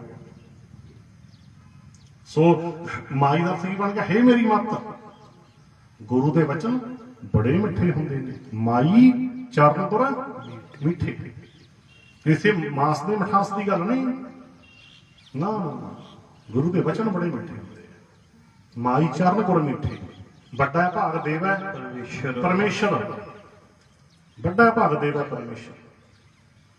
ਕੋਟ ਫਲਾਂ ਦਰਸ਼ਨ ਗੁਰ ਡੀਠੇ। ਏਦਾਂ ਗੁਰੂ ਦਾ ਦਰਸ਼ਨ ਕਰਕੇ ਕਰੋੜਾਂ ਫਲ ਮਿਲਦਾ ਹੈ। ਸੋ ਏਦਾਂ ਸਮਝ ਆ ਗਈ ਸਾਨੂੰ। ਗੁਰੂ ਦੇ ਚਰਨਾਂ ਨੂੰ ਧੋ ਧੋ ਕੇ ਪੀਵਾਂ। ਗੁਰੂ ਦੇ ਵਚਨਾਂ ਨੂੰ ਵਿਚਾਰ ਵਿਚਾਰ ਕੇ ਆਪਣੇ ਮਨ ਵਿੱਚ ਵਸਾ ਲਵਾਂ। ਮੇਰਾ ਮਨ ਗੁਰੂ ਦੇ ਚਰਨਾਂ ਦਾ ਅੰਮ੍ਰਿਤ ਪੀ ਲਵੇ। ਭਾਵ ਕਿ ਮਨ ਦੇ ਵਿੱਚ ਗੁਰੂ ਦੇ ਵਚਨ ਵਸ ਜਾਣ। ਸੁਰਤ ਸੋਚ ਮੰਡਲ ਵਿੱਚ ਗੁਰੂ ਦਾ ਵਚਨ, ਗੁਰੂ ਦਾ ਗਿਆਨ ਟਿਕ ਜਾਵੇ, ਤਾਂ ਹੀ ਜੀਵਨ ਬਣਦਾ ਹੈ। ਇਹ ਤਾਂ ਗੁਰ ਕੇ ਚਰਨ ਧੋਏ ਧੋਏ ਪੀਵਾਂ। ਉਹ ਇੱਕ ਪੰਕਤੀ ਹੋਰ ਸੁਣਾ ਜਾਊਗੀ, ਗਲਤ ਵਰਤੋਂ ਵੀ ਕਰਦੇ ਹੈਗੇ ਗੁਰੂ ਨੇ। ਲਿਖਿਆ ਨਾ ਬਾਣੀ ਵਿੱਚ, ਚਰਨ ਸਾਧ ਕੇ ਧੋਏ ਧੋਏ ਪੀਓ। ਕਈ ਕੀ ਕਰਦੇ ਆ? ਪੰਕਤੀ ਇਹੀ ਵਰਤਦੇ ਆ, ਦੱਸਿਆ ਨਹੀਂ ਸਾਧ ਦਾ ਕੀ ਅਰਥ ਹੈ, ਚਰਨ ਦਾ ਕੀ ਅਰਥ ਹੈ। ਸਾਡੀਆਂ ਕੁਝ ਭੈਣਾਂ ਜਿਹਨਾਂ ਨੂੰ ਨਹੀਂ ਪਤਾ ਬਾਣੀ ਦਾ, ਉਹ ਫਿਰ ਕਿਸੇ ਨਾ ਡੇਰੇ ਵਾਲੇ ਬੂਬਨੇ ਦੇ ਗਿੱਟੇ ਧੋ ਧੋ ਕੇ ਪੀ ਜਾਂਦੀਆਂ ਤੇ ਪਿੱਛੇ ਪੰਕਤੀ ਚੱਲਦੀ ਹੈ, ਚਰਨ ਸਾਧ ਕੇ ਧੋਏ ਧੋਏ ਪੀਓ। ਪ੍ਰਭਾਵ ਕੀ ਦਿੱਤਾ ਜਾ ਰਿਹਾ ਹੈ ਵੀ ਬੀਬੀਆਂ ਤਾਂ ਬਾਣੀ ਦੀ ਗੱਲ ਹੀ ਮੰਨ ਰਹੀਆਂ। ਬੋਲੋ ਸਤਨਾਮ। ਲਿਖਿਆ ਤਾਂ ਹੈ ਹੁਣ ਵੀ ਚਰਨ ਧੋ ਧੋ ਕੇ ਪੀਓ, ਅਸੀਂ ਪੀ ਲੈ। ਰੋਕਦੇ ਕਾਹਤੇ ਹੁੰਦੇ ਭਾਈ? ਲੱਗਦਾ ਨਾ ਪ੍ਰਭਾਵ ਦਿੱਤਾ ਜਾ ਰਿਹਾ ਨਾ। ਗਲਤ ਵਰਤੋਂ ਨਾ ਬਾਣੀ ਦੀ ਕਰਦੇ। ਜਿਹੜਾ ਗਲਤ ਵਰਤੋਂ ਕਰਦਾ ਬੂਬਣਾ ਕਿਹਾ ਜਾ ਸਕਦਾ ਨਾ। ਇਸ ਤਰ੍ਹਾਂ ਸਾਡਾ ਨਿੱਜੀ ਵਿਰੋਧ ਨਹੀਂ ਸਾਡਾ। ਕਈ ਮੈਨੂੰ ਕਹਿੰਦੇ ਭਾਈ ਸਾਹਿਬ ਤੁਸੀਂ ਵਧੀਆ ਕਥਾ ਕਰਦੇ ਕਰਦੇ ਵਿੱਚ ਦੀ ਨਾ ਤੁਸੀਂ ਰਫਜੇ ਲਫ਼ਜ਼ ਬੋਲ ਜਾਂਦੇ ਹੋ। ਮੈਨੂੰ ਕਹਿੰਦੇ ਆ ਨਹੀਂ ਭਾਈ, ਜਿਹੜਾ ਬਾਣੀ ਦੀ ਗਲਤ ਵਰਤੋਂ ਕਰੇ ਉਹਨੂੰ ਕੀ ਕਹਾਂਗੇ? ਬੋਲੋ ਫਿਰ ਕੌਣ ਦੱਸੋ? ਇਹ ਸਾਧੂ ਤਾਂ ਉਹ ਹੈ ਨਹੀਂ। ਇਸ ਕਰਕੇ ਇਹਨਾਂ ਗੱਲਾਂ ਨੂੰ ਸਮਝੀਏ। ਚਲੋ ਵਿਸ਼ੇ ਤੇ ਆ ਜਾਵਾਂ। ਸੋ ਆਪਾਂ ਗੱਲ ਸਮਝ ਰਹੇ ਸੀ ਵੀ ਗੁਰੂ ਦਾ ਦਰਸ਼ਨ ਕਰ ਕਰਕੇ ਜਿਉਣਾ ਤੇ ਗੁਰੂ ਦੇ ਚਰਨਾਂ ਨੂੰ ਧੋ ਧੋ ਕੇ ਪੀ ਜੇ ਮੇਰਾ ਮਨ। ਬਸ ਜਾਣ ਗੁਰੂ ਦੇ ਬਚਨ ਮਨ ਦੇ ਵਿੱਚ। ਗੁਰ ਕਾ ਦਰਸ਼ਨ ਦੇਖ ਦੇਖ ਜੀਵਾਂ, ਗੁਰ ਕੇ ਚਰਨ ਧੋਏ ਧੋਏ ਪੀਵਾਂ। ਅਗਲੀ ਪੰਕਤੀ, ਗੁਰ ਕੀ ਰੇਣ ਨਿਤ ਮਜਨ ਕਰੋ, ਜਨਮ ਜਨਮ ਕੀ ਹਉਮੈ ਮਲ ਹਰੋ। ਗੁਰੂ ਦੇ ਚਰਨਾਂ ਦੀ ਧੂੜੀ ਵਿੱਚ ਇਸ਼ਨਾਨ ਕਰੋ। ਗੁਰ ਕੀ ਰੇਣ ਦਾ ਅਰਥ ਕੀ ਹੁੰਦਾ? ਧੂੜੀ। ਗੁਰ ਕੀ ਰੇਣ ਨਿਤ ਮਜਨ ਕਰੋ। ਨਿਤ ਡੇਲੀ, ਹਰ ਰੋਜ਼, ਕਦੇ ਕਦੇ ਨਹੀਂ। ਗੁਰੂ ਦੇ ਚਰਨਾਂ ਦੀ ਧੂੜੀ ਵਿੱਚ ਨਿੱਤ ਇਸ਼ਨਾਨ ਕਰਾਂ, ਨਿੱਤ ਮਜਨ, ਡੇਲੀ ਹਰ ਰੋਜ਼ ਬਿਨਾਂ ਨਾਵੇ ਤੋਂ। ਗੁਰ ਕੀ ਰੇਨ ਕਿਵੇਂ ਕਰਾਂਗੇ ਨਿੱਤ? ਧੂੜੀ ਕਿਹੜੀ? ਮਿੱਟੀ ਘਟਾ, ਮਿੱਟੀ ਘਟੇ ਨਾਲ ਇਸ਼ਨਾਨ ਹੋ ਜੂ। ਫਿਰ ਲਿਖਿਆ ਇੱਥੇ। ਹੁਣ ਇਹ ਸਮਝੋ ਧੂੜੀ 'ਚ ਇਸ਼ਨਾਨ ਕਰਨਾ ਕਿਹਨੇ? ਇਹ ਮਨ ਨੇ। ਕਿਹਨੇ ਕਰਨਾ? ਮਨ। ਉਹ ਕਿਹੜੀ ਧੂੜੀ ਹੈ ਜਿਹਦੇ 'ਚ ਮਨ ਨੇ ਇਸ਼ਨਾਨ ਕਰਨਾ ਹੈ? ਬਾਣੀ 'ਚ ਲਿਖਿਆ, ਹਰ ਅੰਮ੍ਰਿਤ ਬਾਣੀ ਗਾਵੇ, ਸਾਧਾਂ ਕੀ ਧੂੜੀ ਨਾਵੇ। ਅੰਮ੍ਰਿਤ ਬਾਣੀ ਗਾਉਣੀ ਹੀ ਸਤਿਪੁਰਸ਼ਾਂ ਦੀ ਧੂੜੀ ਦਾ ਇਸ਼ਨਾਨ। ਧੂੜੀ ਕੀ ਹੁੰਦੀ? ਧੁਨੀ, ਟੋਨ, ਆਵਾਜ਼, ਸਾਊਂਡ। ਇਹ ਕੀ ਹੈ? ਧੂੜੀ। ਧੂੜੀ ਹੈ ਨਾ, ਤਾਂ ਸਤਿਪੁਰਸ਼ਾਂ ਦੇ ਚਰਨਾਂ ਦੀ ਧੂੜੀ, ਸਤਿਪੁਰਸ਼ਾਂ ਦੇ ਬਚਨ ਦੀ ਆਵਾਜ਼ ਹੈ, ਇਹ ਸਾਡੇ ਮਨ ਦਾ ਇਸ਼ਨਾਨ ਕਰਦੀ ਹੈ। ਆਮ ਤਾਂ ਧੁਨੀ ਨੂੰ ਪ੍ਰਦੂਸ਼ਣ ਮੰਨਿਆ ਹੋਇਆ, ਪਰ ਸਤਿਪੁਰਸ਼ਾਂ ਦੇ ਬਚਨਾਂ ਦੀ ਧੁਨੀ ਇਹ ਤਾਂ ਸਾਡੇ ਮਨ ਦਾ ਇਸ਼ਨਾਨ ਕਰਦੀ ਹੈ। ਇਹ ਸਾਡੀ ਮੈਲ ਕੱਢਦੀ ਹੈ ਮਨ ਦੀ, ਕਿਉਂ ਗਿਆਨ ਹੈ ਸਤਿਪੁਰਸ਼ਾਂ ਦੇ ਬਚਨਾਂ ਦੀ ਧੁਨ ਵਿੱਚ। ਗਿਆਨ ਹੈ ਨਾ, ਇਸ ਕਰਕੇ ਜਿਹੜਾ ਗਿਆਨ ਵਾਲੀ ਧੁਨੀ ਹੈ ਇਹ ਇਸ਼ਨਾਨ ਕਰਦੀ ਹੈ, ਇਹ ਆਮ ਧੁਨੀ ਨਹੀਂ। ਇਸ ਕਰਕੇ ਨਿਤ ਗੁਰੂ ਦੇ ਚਰਨਾਂ ਦੀ ਧੂੜੀ ਵਿੱਚ ਇਸ਼ਨਾਨ ਕਰਾਂ, ਨਿਤ ਗੁਰੂ ਦੇ ਬਚਨ ਨੂੰ ਧਿਆਨ ਲਾ ਕੇ ਸੁਣਾ, ਸਮਝੀਏ ਨਾ, ਏਦਾਂ ਇਸ਼ਨਾਨ ਕਰਾਂ ਨਿਤ। ਧੂੜੀ ਦਾ ਅਰਥ ਮਿੱਟੀ ਘਟਾ ਨਹੀਂ ਹੁੰਦਾ, ਇਹ ਦ੍ਰਿੜ ਕਰ ਲਓ। ਧੂੜੀ ਤੇ ਗੱਲ ਆ ਗਈ, ਇੱਕ ਦੋ ਗੱਲਾਂ ਹੋਰ ਕਹਿ ਦੇਵਾਂ। ਧੂੜੀ ਤੇ ਗੱਲ ਆ ਸ਼ਬਦ ਤੇ ਆਪਾਂ ਫਿਰ ਬਾਅਦ ਚ ਆਉਣੇ ਆ। ਜਿਵੇਂ ਬਾਣੀ ਵਿੱਚ ਬਚਨ ਆਉਂਦੇ ਨੇ ਵੀ ਗੁਰਸਿੱਖਾਂ ਕੀ ਹਰ ਧੂੜ। ਇੱਥੇ ਗੁਰਸਿੱਖਾਂ ਦੀ ਧੂੜ ਕੀ ਹੋ ਗਈ? ਉਹ ਇੱਥੇ ਭਾਵ ਹੋ ਗਿਆ, ਇੱਥੇ ਭਾਵ ਬਦਲ ਗਿਆ। ਹੁਣ ਇੱਥੇ ਅਰਥ ਹੋ ਗਿਆ ਫੋਲੋ ਕਰਨਾ, ਗੁਰਸਿੱਖੀ ਮਾਰਗ ਨੂੰ ਫੋਲੋ ਕਰਨਾ। ਗੁਰਸਿੱਖਾਂ ਕੀ ਹਰ ਧੂੜਦੇ ਹਾਂ, ਪਾਪੀ ਕੀ ਗੱਤ ਫੋਲੋ ਕਰਨਾ। ਸਮਝ ਕੇ ਨਹੀਂ ਸਮਝੇ ਤਾਂ ਮੈਂ ਦੇਸੀ ਉਦਾਹਰਨ ਬਣਾਇਆ ਤਾਂ ਕਿ ਪੜ੍ਹਿਆ ਅਨਪੜ੍ਹਿਆ ਸਭ ਸਮਝ ਜਾਣ। ਕਈਆਂ ਦੇ ਪਕੜ 'ਚ ਨਹੀਂ ਆਈ ਹੁੰਦੀ ਫੋਲੋ ਕੀ ਕਹੀ ਜਾਂਦੇ ਆ। ਤੁਸੀਂ ਮੋਟਰ ਗੱਡੀ ਦੀ ਧੂੜ ਲੈਣੀ ਹੋਵੇ ਕੀ ਕਰੋਗੇ? ਬੋਲੋ।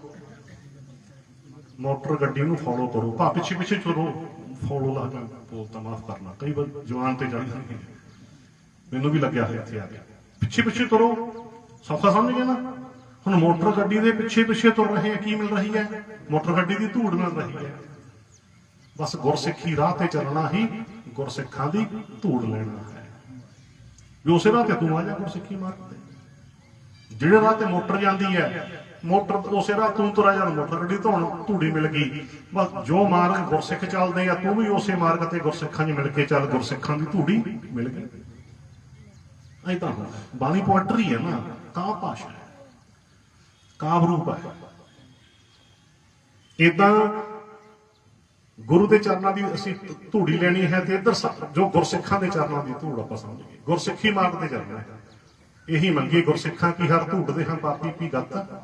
ਹਾਂ, ਇਹ ਬਾਣੀ ਦੀ ਪੰਕਤੀ ਪੜ੍ਹ ਲਓ। ਵਿੱਚ ਕੋਈ ਕਥਾ ਪੜ੍ਹਦੀ ਹੈ, ਪੰਜ ਕੁਝ ਪੰਕਤੀ ਪੜ੍ਹ ਲਓ। ਗੁਰਸਿੱਖਾਂ ਕੀ ਹਰ ਧੂੜਦੇ ਹਮ ਪਾਪੀ ਕੀ ਗੱਤ ਪਾਹੇ। ਗੁਰਸਿੱਖਾਂ ਕੀ ਹਰ ਧੂੜਦੇ ਹਮ ਪਾਪੀ ਕੀ ਗੱਤ ਪਾਹੇ। ਹਮ ਪਾਪੀ ਕੀ ਗੱਤ ਪਾਹੇ, ਹਮ ਪਾਪੀ ਕੀ ਗੱਤ ਪਾਹੇ। ਹਮ ਪਾਪੀ ਕੀ ਗੱਤ ਪਾਹੇ, ਹਮ ਪਾਪੀ ਕੀ ਗੱਤ ਪਾਹੇ। ਗੁਰਸਿੱਖਾਂ ਕੀ ਹਰ ਧੂੜਦੇ ਹਮ ਪਾਪੀ ਕੀ ਗੱਤ ਪਾਹੇ। ਗੁਰਸਿੱਖਾਂ ਕੀ ਹਰ ਧੂੜਦੇ ਹਮ ਪਾਪੀ ਕੀ ਗੱਤ ਪਾਹੇ। ਵਾਹਿਗੁਰੂ ਕਿ ਹਉਮੈ ਮਲ ਹਰੋ, ਏਦਾਂ ਮੈਂ ਮਲ ਹਰੋ। ਅਗਲੀ ਪੰਕਤੀ। ਤਿਸ ਗੁਰ ਕਉ ਚੁਲਾਵਉ ਪਾਖਾ, ਮਹਾ ਅਗਨ ਤੇ ਹਾਥ ਦੇ ਰਖਾ।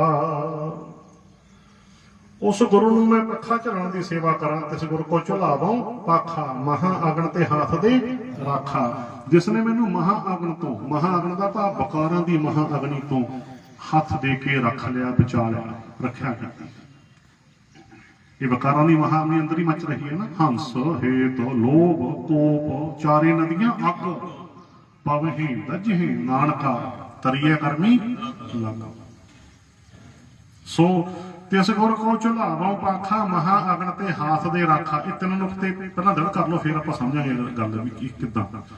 सो अगली पंक्ति है, तिस ग्रह तिस गुर कह ग्रह ढोवों पानी, जिस गुर ते अकल गत जानी। अकल अकल गत बनावट तो, अकल नहीं इत्थे पाठ, अकल हुंदा लगे हुशियारी हुंदी। अकल अकल गत भाव परमेश्वर जो बनावट तो रहत है, उसकी अवस्था। तिस गुर कह ग्रह ढोवों पानी, जिस गुर ते अकल गत जानी। जिस गुरु तो मैं वो परमेश्वर जो बनावट तो रहत है, तां ते उस अवस्था नूं, उस परमेश्वर की सूझ-बूझ नूं माणिया है, जाणिया है। जिस गुर ते अकल गत जानी। तिस गुर कह ग्रह पीसों नीत, जिस प्रसाद वैरी सब नीत। मैं उस गुरु के घर दे विच पीसना पीसा, जिस दी किरपा दे नाल मेरे वैरी भी मेरे मित्र बन गए। जिस प्रसाद वैरी सब मीत, वैरी अंदर ही बसी जाते ना। इस देही में पंच चोर बसे, काम क्रोध लोभ मोह अहंकारा, अमृत लुट है, अमृत लुट है। अमृत नूं साडे सुमन नाल लुटदे हैं, लुटदे हैं। मनमुख नहीं बुझे, कोई ना सुने पुकारा। हुणे मेरे मित्र बन गए। बहुत बारी विचार की आप, मित्र बन जाते ना। शक्ति बर्तन, ट्रांसफॉर्मेशन ऑफ एनर्जी। काम मेरा मित्र बनया फिरदा हूं, पहले वैरी सी। जे ते काबू ना होवे, पता नहीं कि नरक विच ले जाके सकता है। काम नरक, विश्राम न्याय संबंधा नरक। पर हुणे मेरा मित्र बन गया काम, रब्बी इश्क बन गया। रत्ते इश्क खुदाई, रंग एनर्जी बदल गई। शुद्ध काम की है? रब्बी इश्क बन गया ना। हुण मेरा मित्र बन गया। साध संग आवे वस पंचा, गुरु की संगत पंजी वस च आ जाती है। किरपा हो गई। हुण तो मेरे मित्र बने फिरते हैं। क्रोध हुण मैनूं वीर रस का काम दिंदा। क्रोध वीर रस, झूठ के खिलाफ आवाज बुलंद करनी, झूठ ने जला पुटते नहीं। दशमेश पिटन तो वीर रस के सरवंसी वार्ता, जालमां दे जड़ा पुटन वास्ते। वो क्रोध ही है। क्रोध का पर शुद्ध रूप है। लोभ का शुद्ध रूप है। सच खोजना, सच वंडना, सच लैना देना, सच का दान प्रदान, सच दे व्यापारी। कि नहीं बन जा कांसी तांबा, कि नहीं लौंग सुपारी। संत हो बन जा नाम गोविंद का, ऐसी खेप हमारी, हर के नाम के व्यापारी। लोभ हुण भी बड़ा है, होना चाहिए। सच का लाहा खटना, कभी लुटना है तो लुट लै। लुट ला कहते, लुटना नहीं माड़ा। लोगों ना लुटिया कर, रब दे नाम का लाहा लुट ला। बदल लख शुद्ध लोभ है ना। भी गहरा गहरी सत्य की खोज करा, गहरा जोना, गहरा बाणी को समझा। हाँ जी, आप समझा, दूजे भैन भरावां नूं समझ आ जाए। ज्ञान खोजना, ज्ञान वंडना, ये सच्चा लोभ ही है। सुखबीर लुटना है तो लूट लै, राम नाम है लूट, फिर पाछे पछताओगे प्राण जाएंगे छूट। कथा भाव की बन गया था, लुट लुट लै मना जे लुटी जाती है। लुट पैगी राम नाम। पढ़ते हैं पढ़ते और लुट लुट लै मना जे लुटी जावे, लुट पैगी राम नाम दी। लुट लै मना जे लुटी जाती है, लुट पैगी राम नाम दी। लुट लुट मैं बना के लुटी जाती है, लुट पै गई राम नाम की। लुट मैं बना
ਇਦਾਂ ਗੱਲ ਚੱਲੀ ਸੀ, ਵੈਰੀ ਮਿੱਤਰ ਬਣ ਗਏ, ਲੋਭ ਸੱਚਾ ਲੋਭ ਬਣ ਗਿਆ, ਸੱਚ ਦਾ ਲਾਹਾ, ਹੰਕਾਰ ਆਤਮ ਵਿਸ਼ਵਾਸ ਬਣ ਗਿਆ, ਮਿੱਤਰ ਬਣ ਗਿਆ ਨਾ। ਆਤਮ ਵਿਸ਼ਵਾਸ ਨਹੀਂ ਨਾ, ਸੈਲਫ ਕੌਨਫੀਡੈਂਸ, ਨਿਸ਼ਚਾ, ਦ੍ਰਿੜਤਾ, ਪ੍ਰਪੱਕਤਾ। ਇਹ ਹੰਕਾਰ ਦਾ ਹੀ ਸ਼ੁੱਧ ਰੂਪ ਹੈ ਨਾ, ਇਹ ਮਿੱਤਰ ਰੂਪ ਹੈ ਆਤਮ ਵਿਸ਼ਵਾਸ। ਤੇ ਐਵੇਂ ਜਾਣੀ ਕਿ ਮੈਂ ਕਰਨੀ, ਹੰਕਾਰ ਉਹ ਆਪਾਂ ਕਹਿ ਲਓ ਵੀ ਮਾੜਾ ਰੂਪ ਹੈ।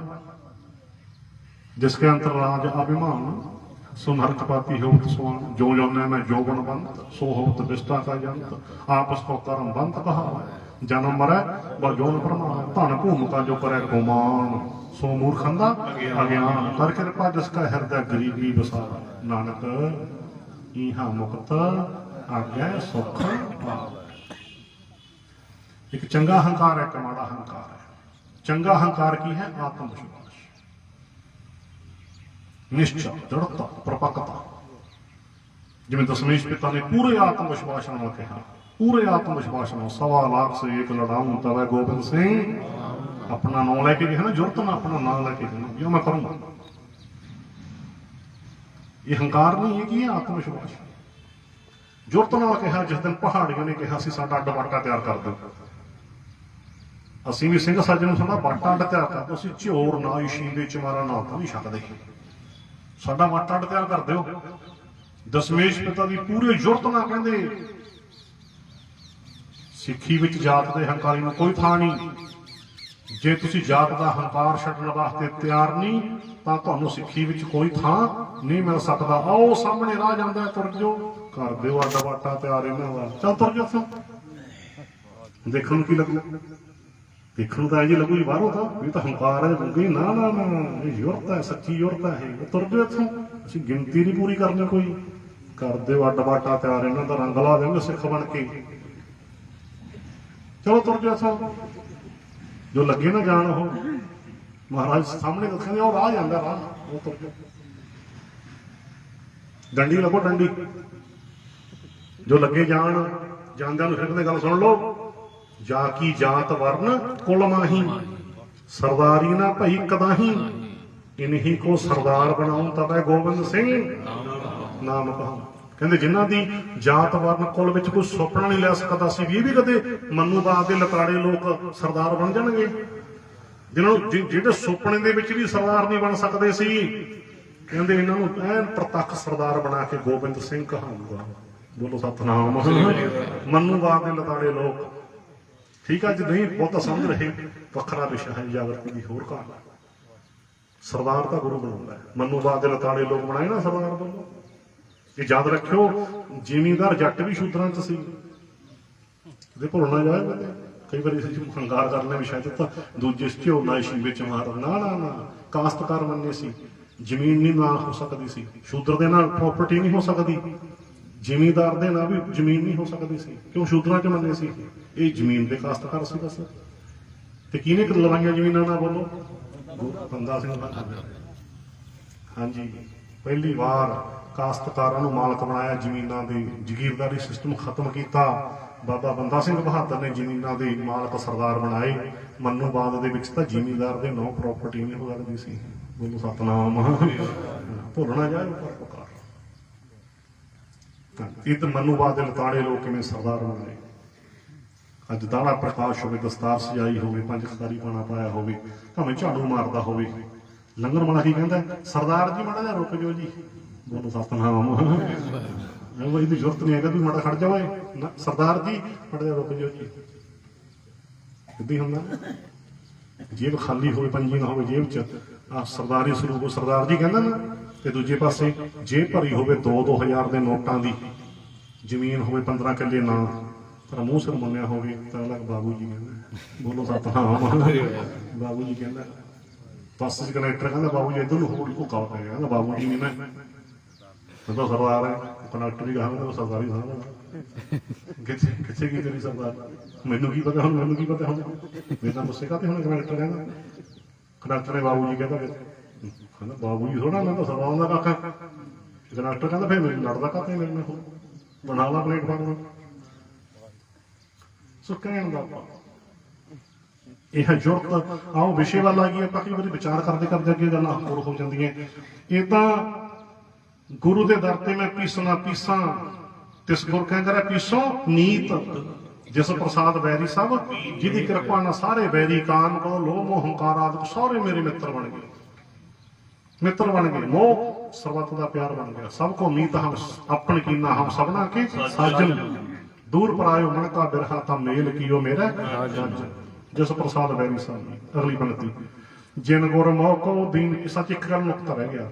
ਹੁਣ ਇੱਥੇ ਭਾਵ ਅਰਥ ਕੀ ਲੈਣਾ ਸੀ? ਅੱਜ ਤਿੰਨ ਗੱਲਾਂ ਹੋਈਆਂ ਵੀ ਗੁਰੂ ਦਰ ਤੇ ਮੈਂ ਪਾਣੀ ਢੋਵਾਂ, ਪੱਖਾ ਫੇਰਾਂ, ਪੀਸਣਾ ਪੀਸਾਂ। ਦੇਖੋ ਅੱਜ ਦਾ ਸਮਾਂ, ਇਹਦੇ ਮੁਤਾਬਕ ਭਾਵ ਅਰਥ ਕੀ ਲਵਾਂਗੇ ਕਿ ਗੁਰੂ ਦੇ ਦਰ ਦੇ ਉੱਤੇ ਜਿਹੜੀ ਵੀ ਸੇਵਾ ਦੀ ਲੋੜ ਹੈ ਮੈਂ ਕਰਾਂ, ਮੈਂ ਕਰਾਂ, ਭਾਵੇਂ ਇਹ ਨਹੀਂ ਵੀ ਕੋਈ ਹੋਰ ਕਰੇ। ਨਾ ਨਾ ਨਾ ਨਾ ਨਾ ਵੀ ਪੀਸਣਾ ਕਿਤੇ ਮੈਂ ਪੀਸੂ ਜਾਂ ਕਿਤੇ ਪਾਣੀ ਮੈਂ ਢੋਂ, ਭਾਵ ਕਿ ਗੁਰੂ ਦੇ ਦਰ ਤੇ ਜੋ ਵੀ ਸੇਵਾ ਦੀ ਲੋੜ ਹੈ ਮੌਕੇ ਮੁਤਾਬਕ ਉਹੀ ਸੇਵਾ ਮੈਂ ਕਰਾਂ। ਇਹਦਾ ਭਾਵ ਅਰਥ ਹੀ ਲੈ ਲਓ ਅੱਜ ਸਮੇਂ ਦੇ ਸੰਦਰਭ ਵਿੱਚ। ਜੋ ਵੀ ਸੇਵਾ ਦੀ ਲੋੜ ਹੈ ਮੈਂ ਕਰਾਂ, ਜੋ ਵੀ ਲੋੜ ਹੈ ਮੌਕੇ ਤੇ ਸੇਵਾ ਦੀ ਉਹ ਮੈਂ ਕਰਾਂ। ਨਾ ਨਾ ਇਹ ਅਲੱਗ ਗੱਲ ਹੈ ਵੀ ਅੱਜ ਸਮਾਂ ਹੋ ਰਿਹਾ ਹੈ। ਅੱਜ ਤਾਂ ਗੁਰੂ ਕੇ ਲੰਗਰ ਵਿੱਚ ਵੀ ਕਈ ਵਾਰ ਮਾਈਆਂ ਬਾਹਰੋਂ ਬੁਲਾਉਣੀਆਂ ਪੈਂਦੀਆਂ, ਸਮਝ ਗਏ ਨਾ? ਲੰਗਰੀ ਸਿੰਘ ਘੱਟਦੇ ਜਾਂਦੇ ਨੇ, ਕਿਤੇ ਕਿਤੇ ਹੈਗੇ ਨੇ ਘਟਦੇ ਜਾਂਦੇ ਨੇ। ਹੁਣ ਬਹੁਤ ਜ਼ਿਆਦਾ ਹੋ ਗਿਆ, ਬਹੁਤ ਥਾਵਾਂ ਤੇ, ਸਾਰੇ ਬਹੁਤ ਥਾਵਾਂ ਤੇ ਹੋ ਗਿਆ। ਜੋ ਵੀ ਲੋੜ ਹੈ ਸੇਵਾ ਦੀ, ਭਾਵੇਂ ਕਿ ਹਰ ਸਿੱਖ ਵੀ ਮੈਂ ਕਰਾਂ, ਜੋ ਵੀ ਮੌਕੇ ਮੁਤਾਬਕ ਲੋੜ ਹੈ।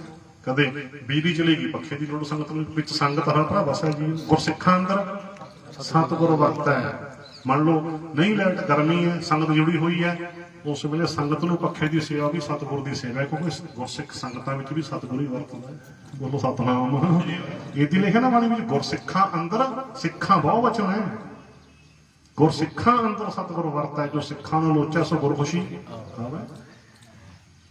ਜੋ ਗੁਰਸਿੱਖ ਸੰਗਤ ਦੀ ਸੇਵਾ ਨੂੰ ਲੋਚਦੇ ਨੇ, ਚਾਹ ਪਿਆਰ ਨਾਲ ਕਰਦੇ ਆ, ਉਹਨਾਂ ਤੇ ਵੀ ਗੁਰੂ ਦੀ ਖੁਸ਼ੀ ਆ ਜਾਂਦੀ ਹੈ, ਉਹ ਵੀ ਗੁਰੂ ਦੀ ਖੁਸ਼ੀ ਆ ਜਾਂਦੀ ਹੈ। ਗੁਰੂ ਕੀ ਸੰਗਤ ਦੀ ਸੇਵਾ ਗੁਰੂ ਦੀ ਸੇਵਾ। ਮਾਤਾ ਪ੍ਰੀਤ ਕਰੇ ਪੁੱਤ ਖਾਏ, ਮੀਨੇ ਪ੍ਰੀਤ ਭਈ ਜਲ ਲਾਏ, ਸਤਿਗੁਰ ਪ੍ਰੀਤ ਗੁਰਸਿੱਖ ਮੁਖ ਪਾਏ। ਪ੍ਰੀਤ ਦਾ ਅਰਥ ਤੇ ਪ੍ਰਸੰਨਤਾ। ਕਹਿੰਦੇ ਮਾਤਾ ਖੁਸ਼ ਹੁੰਦੀ ਹੈ, ਪੁੱਤ ਛਕਦਾ ਹੈ, ਛਕਦਾ ਪੁੱਤ ਹੈ, ਖੁਸ਼ ਮਾਂ ਹੁੰਦੀ ਹੈ, ਕੋਈ ਰਿਸ਼ਤੇ ਹੀ ਏਦਾਂ। ਦੇਖੋ ਤੁਸੀਂ, ਮਾਂ ਖੁਸ਼ ਹੋ ਜਾਂਦੀ ਹੈ। ਮਾਤਾ ਪ੍ਰੀਤ ਕਰੇ, ਕਹਿੰਦੇ ਮਾਤਾ ਪ੍ਰਸੰਨਤਾ ਪ੍ਰਾਪਤ ਕਰਦੀ ਹੈ। ਮਾਤਾ ਪ੍ਰੀਤ ਕਰੇ ਪੁੱਤ ਖਾਏ, ਮੀਨੇ ਪ੍ਰੀਤ ਭਈ ਜਲ ਨਹਾਏ, ਮੱਛੀ ਪਾਣੀ ਵਿੱਚ ਤਾਰੀਆਂ ਲਾ ਕੇ ਖੁਸ਼ ਹੁੰਦੀ ਹੈ। ਸਤਿਗੁਰ ਪ੍ਰੀਤ ਗੁਰਸਿੱਖ ਮੁਖ ਪਾਏ, ਕਹਿੰਦੇ ਸਤਿਗੁਰੂ ਖੁਸ਼ ਹੁੰਦੇ ਨੇ ਜਦੋਂ ਗੁਰੂ ਕੀਆਂ ਸੰਗਤਾਂ ਛਕਦੀਆਂ। ਬੋਲੋ ਸਤਨਾਮ। ਏਦਾਂ ਕਰੋ। ਸਮਝ ਗਏ ਭਾਵ ਕੀ ਹੈ? ਵੀ ਸੰਗਤ ਵਿੱਚ ਜੋ ਸੇਵਾ ਦੀ, ਮੌਕੇ ਤੇ ਪਾਣੀ ਲਿਆਉਣ ਦੀ ਲੋੜ ਪਵੇ, ਹਤਨ ਚੇਤ ਕੋਈ ਮੋਟਰ ਖਾਣਾ, ਹੁਣ ਚਲੋ ਚੱਲ ਭਾਈ ਮੈਂ ਪਾਣੀ ਢੋਣਾ। ਨਹੀਂ ਚਲੋ ਅੱਜ ਕੱਲ੍ਹ ਸਾਧਨ ਉਦਾਂ ਦੇ ਹੋ ਗਏ। ਸੋ ਜਿਸ ਵੀ ਸੇਵਾ ਦੀ ਲੋੜ ਹੈ, ਪਰ ਹਰ ਗੁਰਸਿੱਖ ਕਹੇ, ਹਰ ਮਾਤਾ ਭੈਣ ਕੋਈ ਹੈ, ਵੀਰ ਬਜ਼ੁਰਗ ਕੋਈ ਹੈ ਵੀ ਮੈਂ ਕਰਦਾ, ਤਾਂ ਹੀ ਵਰਤੀ ਹੋਵੇ ਇੱਥੇ। ਇਹ ਨਹੀਂ ਵੀ ਕਿਸੇ ਹੋਰ ਨੂੰ ਕਹਿ ਦੀ ਹੁਣ ਆਪਾਂ ਪਾਣੀ, ਮੈਂ ਥੋੜਾ ਪਾਣੀ ਲਿਆ, ਮੈਂ ਥੋੜਾ ਪੀਸੂ, ਮੈਂ ਥੋੜਾ ਪੱਖਾ ਝਾੜੂ, ਨਹੀਂ। ਹਰ ਕੋਈ ਵੀ ਜੋ ਵੀ ਮੌਕੇ ਦੇ ਮੁਤਾਬਕ ਜੋ ਵੀ ਸੇਵਾ ਹੈ ਗੁਰੂ ਦੇ ਦਰ ਤੇ ਮੈਂ ਆਪ ਕਰਾਂ ਮੈਂ। ਇਹ ਲੈ ਲਓ ਜੀ, ਅੱਜ ਦੇ ਸਮੇਂ ਵਿੱਚ ਇਹਦਾ ਆਪਾਂ ਭਾਵ ਸਮਝ ਲਿਆ। ਸੋ ਆਓ ਅੱਗੇ ਹੁਣ ਅੱਗੇ ਪੰਕਤੀ, ਜਿਨ ਗੁਰ ਮੋਹ ਕੋ ਦੀਨਾ ਜੀਓ, ਜਿਸ ਗੁਰੂ ਨੇ ਮੈਨੂੰ ਆਤਮਿਕ ਜੀਵਨ ਬਖਸ਼ਿਆ ਹੈ। ਜਿਨ ਗੁਰ ਮੋਹ ਕੋ ਦੀਨਾ ਜੀਓ, ਆਪਣਾ ਦਾਸਰਾ ਆਪੇ ਮੁੱਲ ਲਿਓ। ਆਪਣੇ ਦਾਸਰੇ ਨੂੰ ਆਪ ਹੀ ਮੁੱਲ ਲੈ ਲੈਂਦੇ ਨੇ ਸਤਿਗੁਰ ਨੇ, ਆਪ ਹੀ ਆਪਣਾ ਬਣਾ ਲਿਆ। ਆਪਣਤ ਪੈਦਾ ਕਰ ਲਈ ਮੇਰੇ ਨਾਲ ਗਹਿਰੀ। ਹੁਣ ਮੈਂ ਕੀ ਬਣ ਗਿਆ? ਮੁੱਲ ਖਰੀਦੀ ਲਾਲਾ ਗੋਲਾ, ਮੇਰਾ ਨਾਉ ਸੁਭਾਗਾ। ਗੁਰ ਕੀ ਬਚਨੀ ਹਾਟ ਵਿਕਾਨਾ, ਜਿਤ ਲਾਇਆ ਤਿਤ ਲਾਗਾ। ਤੇਰੇ ਲਾਲੇ ਕਿਆ ਚਤਰਾਈ, ਛੱਡਤੀਆਂ ਸਾਰੇ।